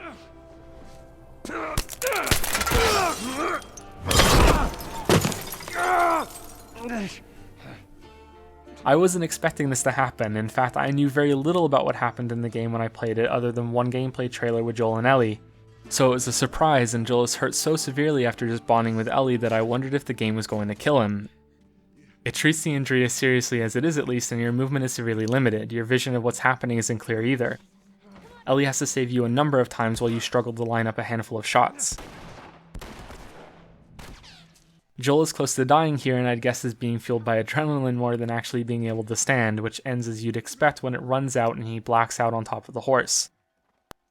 Ellie is naturally freaking out about the whole thing and doesn't know what to do. The game cheats a bit here by doing another cut to black without resolving how it is that Ellie gets out of this situation. She isn't strong enough to move him, drag him a little bit sure, but not the distance we see in the next section. You gotta tell me what to do. Come on. You gotta get up. Joel? I strongly suspect that this cut to black, which transitions to winter with you controlling Ellie in a completely different situation, is to get you wondering if Joel is dead. This opening is one of the most memorable in the game, hunting the deer as Ellie, and it can also be quite long depending on how good you are at shooting. My first time I missed quite a few shots, my second time I didn't miss at all and had this long trail of blood to follow because of that. Either way, it goes on for a few minutes, and you're a bit into a tense encounter with two strangers when Ellie finally says that she needs medicine, which means Joel must be alive. We'll get back to these guys in a second. So let's discuss that the game wants you to wonder if Joel is alive or not. This is good and bad, but also leads to the game's worst plot hole, which isn't actually how Ellie moved Joel. She might have been able to drag into some sort of temporary shelter nearby, get him awake again and then back on the horse, or scavenge some sort of harness, sled, or cart to get him on and then have the horse drag him. There are quite a few ways she could do it, difficult but possible if she's resourceful, which she is. It's still cheating that the game doesn't show this though. The plot hole is that the game loses its commitment to realism about halfway through the winter part, but only temporarily. So Ellie killed this deer for food, and these guys find it right after she tracks it to where it collapsed. This guy here is a nameless grunt. The other is David, who as an aside here is voiced by Nolan North, the same guy who does Nathan Drake. It's really impressive how different they are, and if I can take a minute to push my own theories, I consider it more evidence that Nathan sounding a lot like Mal from Firefly is intentional. You mind telling me what the hell is going on? From a larger group. Women, children. They're all very, very hungry. Enough about that though. David is in charge of a group of people that live relatively close by. You're meant to be unsure about these people. Ellie, who is usually one of the most optimistic characters in the game, is equally unsure, and I think she tries to channel what she thinks Joel would do if he was in the same situation. She doesn't stop aiming her bow at them, but they don't attack her even though she's outnumbered. They offer to make a deal instead, which I don't think she wants to make, but she's desperate enough for Medicine! that she goes for it anyway. Do you have any antibiotics? David stays as something close to a hostage while the other guy goes and gets the medicine. This part is fantastic because it toys with your trust. I think most people are going to think David is evil and waiting for his chance to kill Ellie. Then it turns out that he's had a gun he could have used the whole time, and he actively tries to protect her when they're attacked by zombies. He complements her shooting ability and doesn't use any of the opportunities open to him in order to attack her. You weren't kidding. You're a better shot with that thing than I am. You work together. The player might even learn to trust him through gameplay. Ellie also lets her guard down by the end, which is then twisted when David reveals his group are the same people that Joel and Ellie killed in the university months earlier. Slaughtered by a crazy man. And get this, he's a crazy man traveling with a little girl. You see, everything happens for a reason. He still lets her go though with the medicine. He follows her the next day instead. So why didn't he just kill her when he had the chance? Well, the reasons are disgustingly complicated, disgusting in the literal sense. This isn't the plot hole. Joel is, because he's laying half dead in a cold basement of a house when Ellie returns with antibiotics. She gives him one dose and it appears like he's in such a bad state that he's in a fucking coma. This isn't bad on its own, it's what happens later. Ellie realizes she was followed and takes the horse to lead David's men away from Joel. This is one of the better sections of gameplay since your combat options are a little different as Ellie. There's even more reason to focus on stealth and to be more exacting in lining up your shots. Like the escape sequence at the beginning of Uncharted 2, I thought I was going to make it and escape. David captures her right before she can make it, and she's taken back to their base as a prisoner.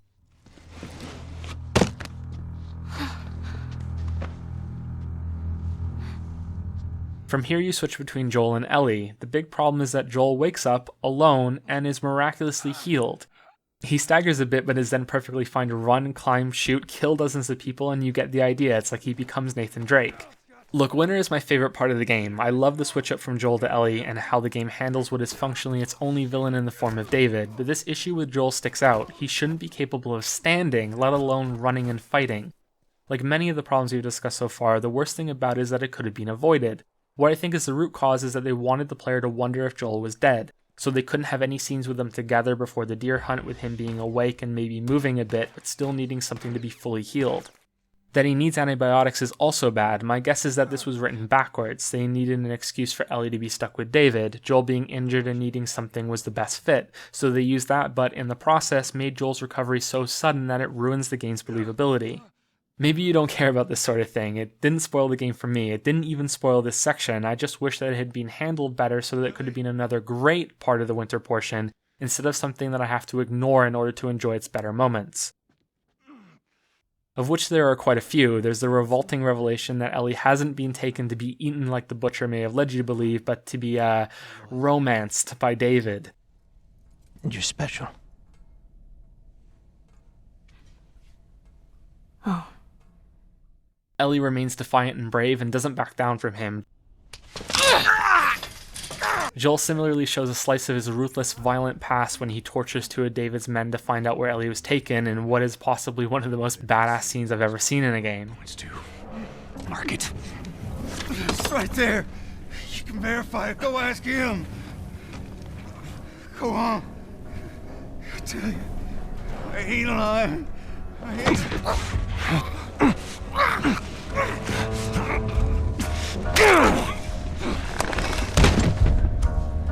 Fuck you, man. He told you what you wanted. I ain't telling you shit. That's all right. I believe him. No, wait! Ellie subverts expectations by getting herself out of being captured and cleverly uses her bite and immunity to her advantage. She finds her own way out of David's encampment and almost makes it before she's cornered by the man himself in an old restaurant. This acts as a boss fight that tests you on stealth instead of combat, both to stay out of David's line of sight and to sneak up on him, and to avoid the broken plates on the floor that make noise, and to also hear when David steps on one too to get his location.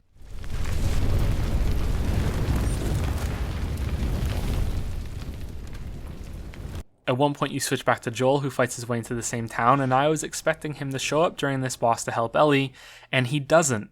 Ellie handles this herself. She carves David's face to pieces, and the only thing Joel rescues her from is her rage as she does it.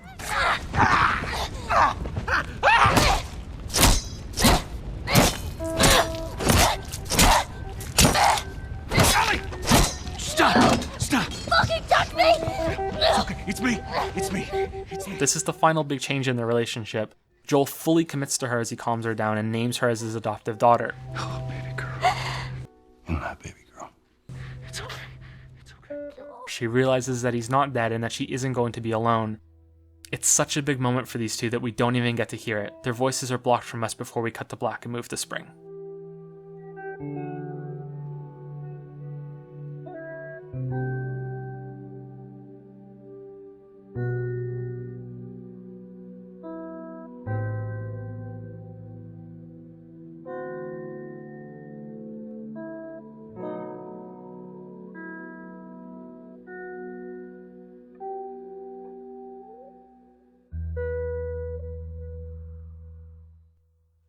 This is similar to the jump we saw from summer to fall. The two of them have just gone through something traumatic. They're still dealing with how it's changed them, but it's not the only thing dominating their lives.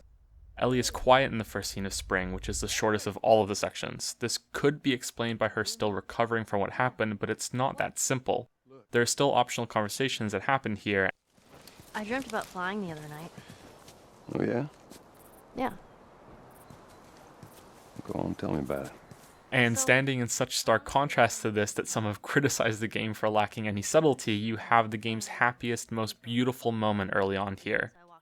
I think it's more likely that Ellie is scarred from what happened with David, but it's the trepidation of finally arriving at the Fireflies that's making her quiet. Just like Joel, and maybe the player, she senses that something isn't quite right. I wake up. I've never been on a plane. Isn't that weird? Before we get to that though, let's look at two things that the game does that I think fall short. The first is about stealth sections, the clickers in particular.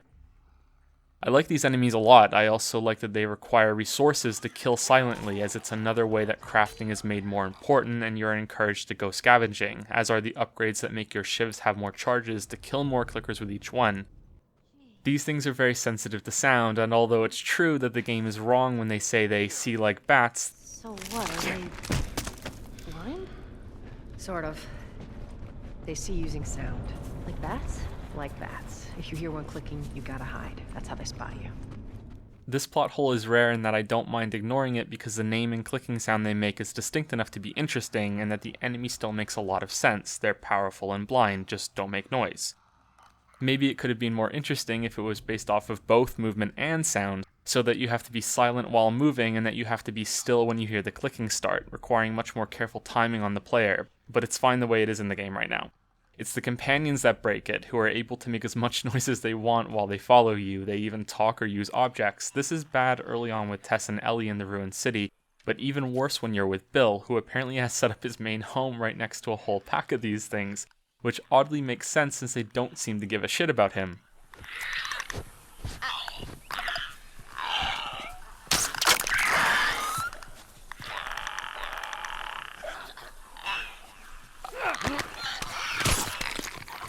I'd say the reason Naughty Dog did this is so the player never fails because of something an AI partner does, and that's a really good fucking idea. But the solution has its own lesser problems. Having Ellie stay back until you clear an area out could have also been bad since it forces you to have to kill all the clickers, which means the game has to now carefully make sure you have enough materials for shivs, or drop that limitation completely, which I think would be a bad thing. In the game currently, you can just bypass a lot of them now and decide for yourself. The best idea I can think of is that the zombies don't care about Ellie because she's already infected. They don't eat each other, and therefore they wouldn't eat her, and therefore she can do whatever she wants while Joel has to handle them as he always does.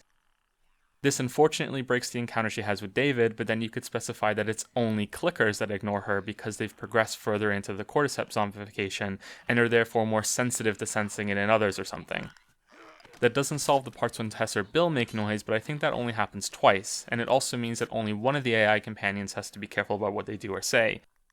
Or they could force the player to clear the clickers in just these encounters. It could also have opened up more opportunities for unique situations by having some locations that only Ellie can explore if there were a lot more clickers than Joel could handle, just like how she doesn't need a gas mask when they enter an area with spores. Ultimately, it's not a big deal since the game often makes it so Joel is separated when you have some zombies to fight. I just thought it was worth bringing up since I'd be mostly positive about the game. The other thing I don't like are the single-player co-op sections, and when I say I don't like them, I don't dislike them either. I'm dead neutral since they feel like filler, but I can appreciate what Naughty Dog was trying to do. The parts I'm talking about are in all the games we've looked at. It's when Nathan has to boost someone up a wall or a ledge, or they have to push a box so the other person can climb up.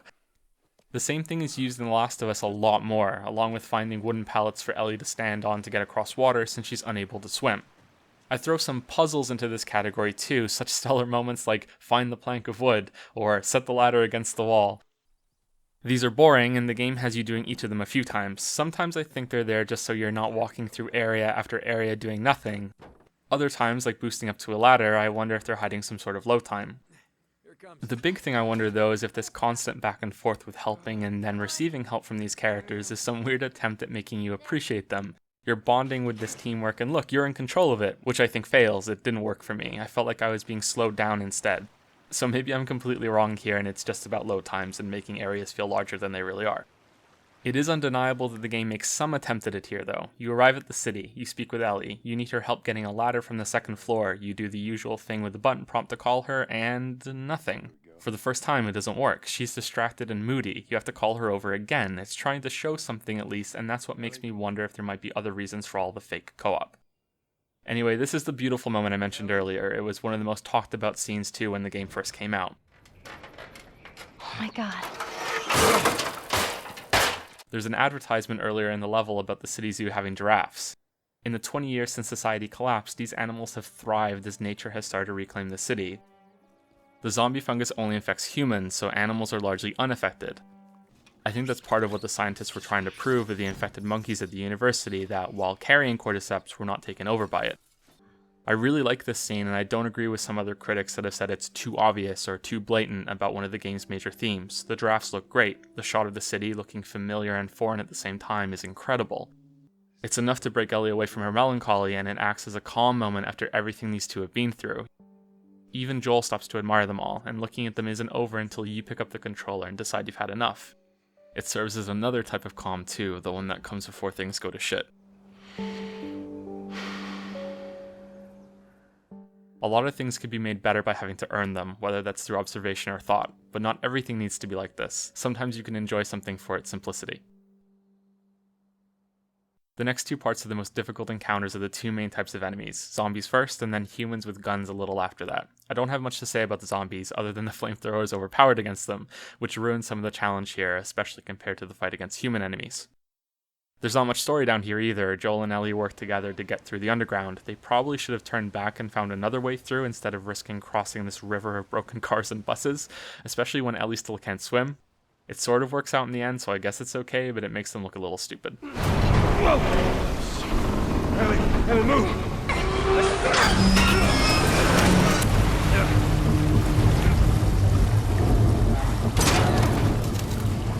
Both of them are swept away and Ellie drowns.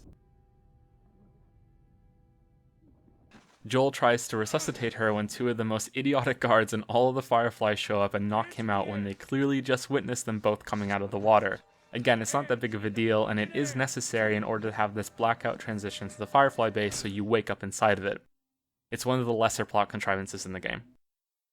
This is the final section of The Last of Us. It's where the two big plot lines, Joel and Ellie's relationship and the journey to the Fireflies, interlink and then clash. Welcome to the Fireflies. The goal, whether you bought into it or not, has been about delivering the cure for the zombie infection to be used for the revival of humanity. The twist here is that this plotline now directly conflicts with the other one because Ellie needs to be killed in order to extract the means to create the vaccine. This is a twist that many players predicted, and that's fine. A good twist is either an unexpected plot development or something that makes everything that came before it have a new, exciting meaning. A great story twist does this and still makes the story interesting even if you predict it, which is the case for the ending here in The Last of Us. So a lot has been said about this ending, and I'm no different. I have a lot to say about it. First off, I think it's worth reviewing exactly what happens here without any of my commentary. Take me to her. You don't have to worry about her anymore. We'll take care of I her. worry. Just let me see her, please. You can't. She's being prepped for surgery. The hell do you mean, surgery? The doctors tell me the cordyceps, the growth inside her, has somehow mutated. It's why she's immune. Once they remove it, they'll be able to reverse engineer a vaccine. A vaccine. But it grows all over the brain. It does.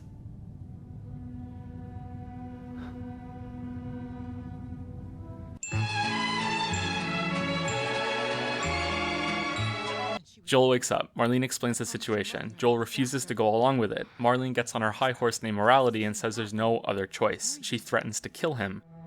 There is no other choice here. Joel pretends to back down and then kills the guard that was about to escort him out of the hospital. You then fight through that combat sequence I just mentioned, the most difficult group of human enemies since there are quite a lot of them. And this is the only area in the game in which automatic weapons are common. The game even breaks one of its own rules and you can loot one for yourself to use.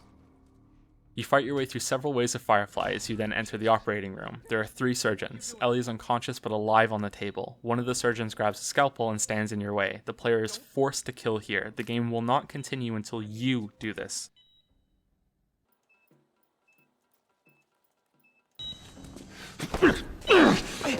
No!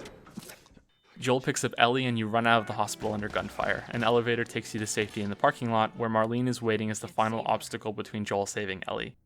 She pleads with Joel to think of the greater good. There's some flashy jumps between this moment and Joel driving Ellie away in a car, with it eventually being revealed that Joel shot Marlene and then executed her so that none of the Fireflies will ever come after them. Ellie remains unconscious throughout all of this. You just come after her.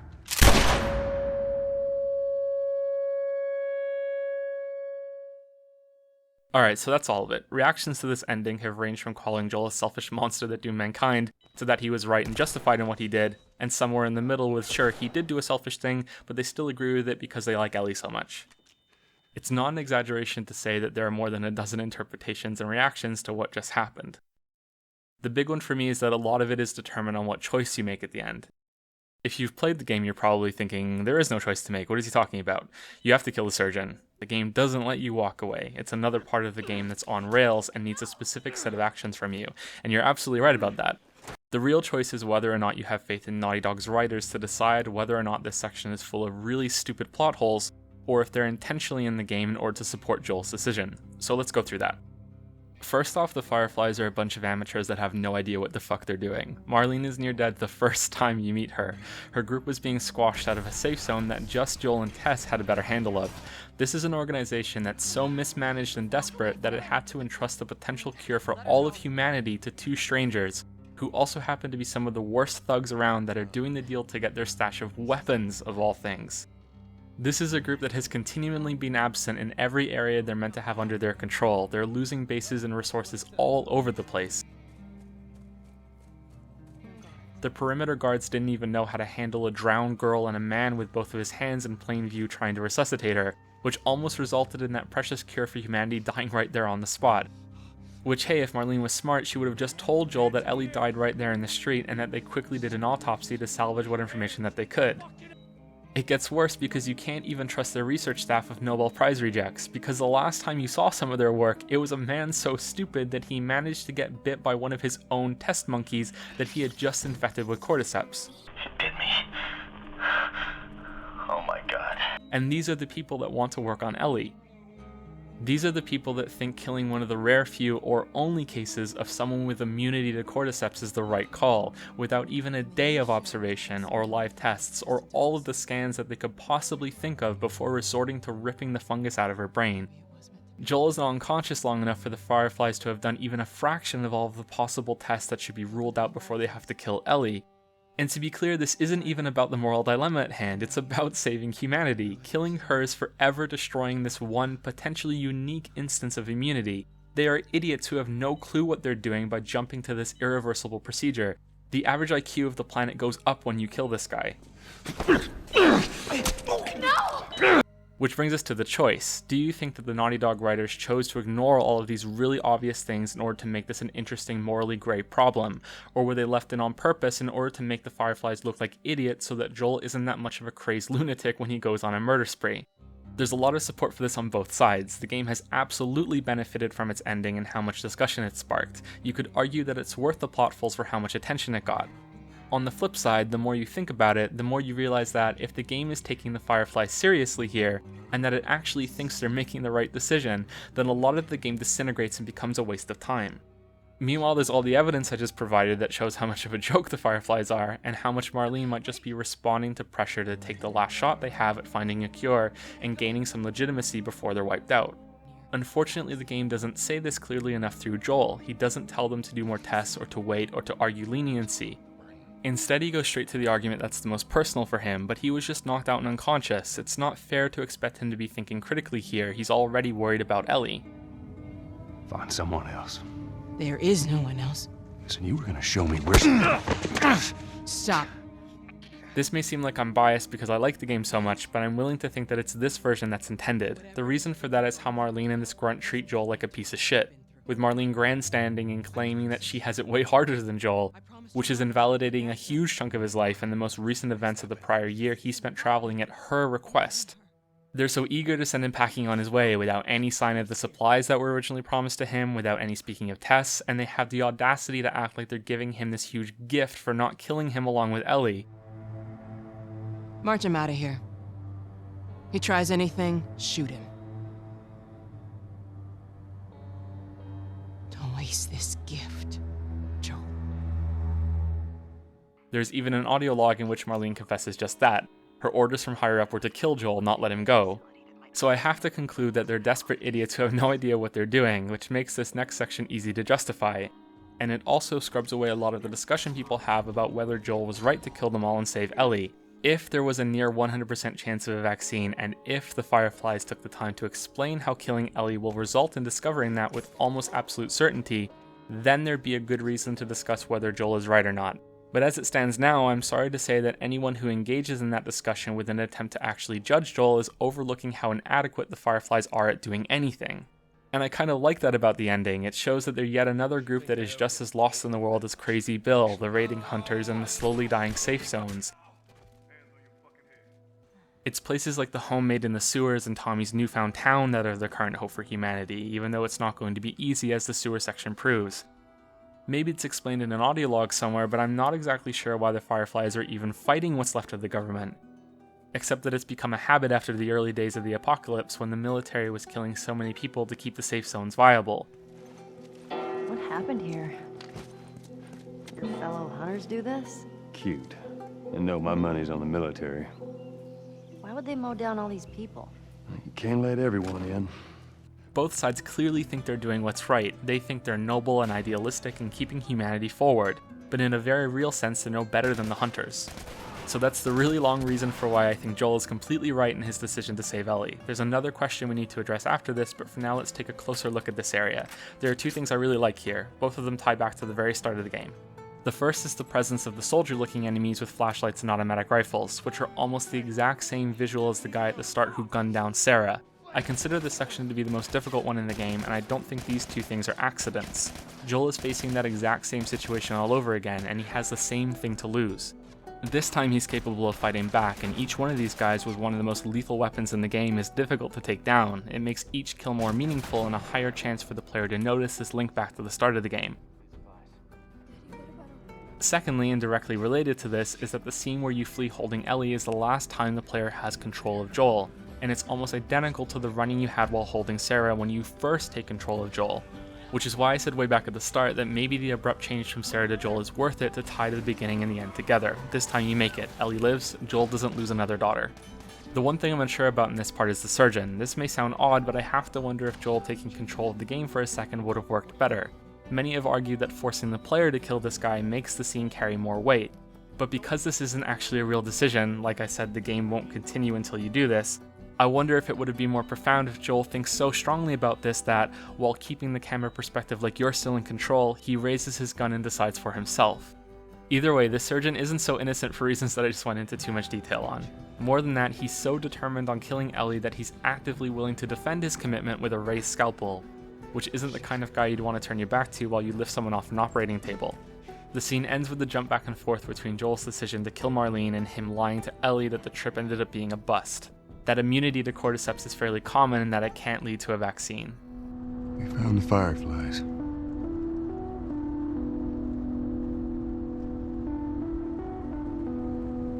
Turns out there's a whole lot more like you, Ellie. The fireflies have given up looking and they sent them quickly on their way. They're going back to Tommy's now. The game's epilogue is with Ellie. The player controls her as they follow Joel. If you haven't played the game, then you might be wondering why Ellie would believe what is obviously a sack of bullshit from Joel, and she doesn't. The game ends with that confrontation, but not before you get a glimpse of the new man that Joel has become, a mix of his old self from before the apocalypse and the ruthless killer still lurking underneath. On my first playthrough, I thought his speech here was kind of pathetic.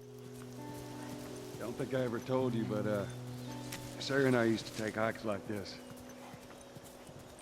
I think the two of you would have been good friends. I think you really would have liked her. I know she'd have liked you. I bet I would have. He's committed so hard to this idea of Ellie as his adopted daughter that he comes across as desperate for it to work. Now I'm not so sure, since he might think of it as a victory instead, that he was given a second chance to relive the night that Sarah died, and this time around he saved her. It's why his biological daughter is at the forefront of his thoughts and why he's able to speak about her. He's finally done something after years of struggling to survive that's worthy of her, something that might have made her proud of him, which is unlikely considering he just killed about 24 people, but hey, Joel is the only one that needs to believe it. The final moments end as suddenly as every other season in the game. Ellie asks Joel outright if he was telling the truth about the fireflies. Joel lies to her. He swears it's true. Ellie says okay. The game ends. Swear to me that everything that you've said about the fireflies is true. I swear.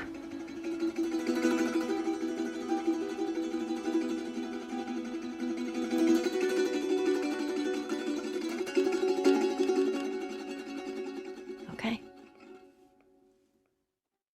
This is the part of the ending that truly warrants speculation, and it gets as much, if not more, than Joel's decision. Does Ellie believe him? Does Ellie know he's lying but accepts it as necessary? Is Ellie now afraid of Joel after she suspects he killed all the fireflies and she doesn't want to question him? There are many things like this to discuss. On the other side is whether Joel is right to lie to her, and that's probably the most complicated thing to reconcile in the game. The strongest argument would be that Ellie should have been woken up and given the choice herself. But the Fireflies didn't let Joel do that. They forced his hand, whereas if they had been willing to work with him, he may have been convinced if Ellie insisted on sacrificing herself. Which I'm not entirely convinced she would be, since it comes back to that long rant on how more tests should be conducted first. But that doesn't change the fact that Joel killed so many of the people that Ellie supposedly respected, including Marlene, who was a close friend of hers. Should he explain all this to her? Probably, but how do you even start? And by telling her all of that, you're making her share a huge portion of the guilt. Even though she didn't ask him to do it, he still did it for her as much as himself. She's half of the reason that all those people are dead. Is he so wrong to lie to her about that when it's protecting her from that knowledge? For me, I think she knows he's lying. She doesn't know why, but she strongly suspects it. She's just as stubborn as he is, so I'd like to say that she can't let it go and eventually gets the truth out of him. I'd like to say that, but for some reason this conversation comes across as firmly final on the matter, and that she's willing to go along with this in order to secure their relationship. What happened in spring doesn't nullify everything that came before it in summer, fall, and winter.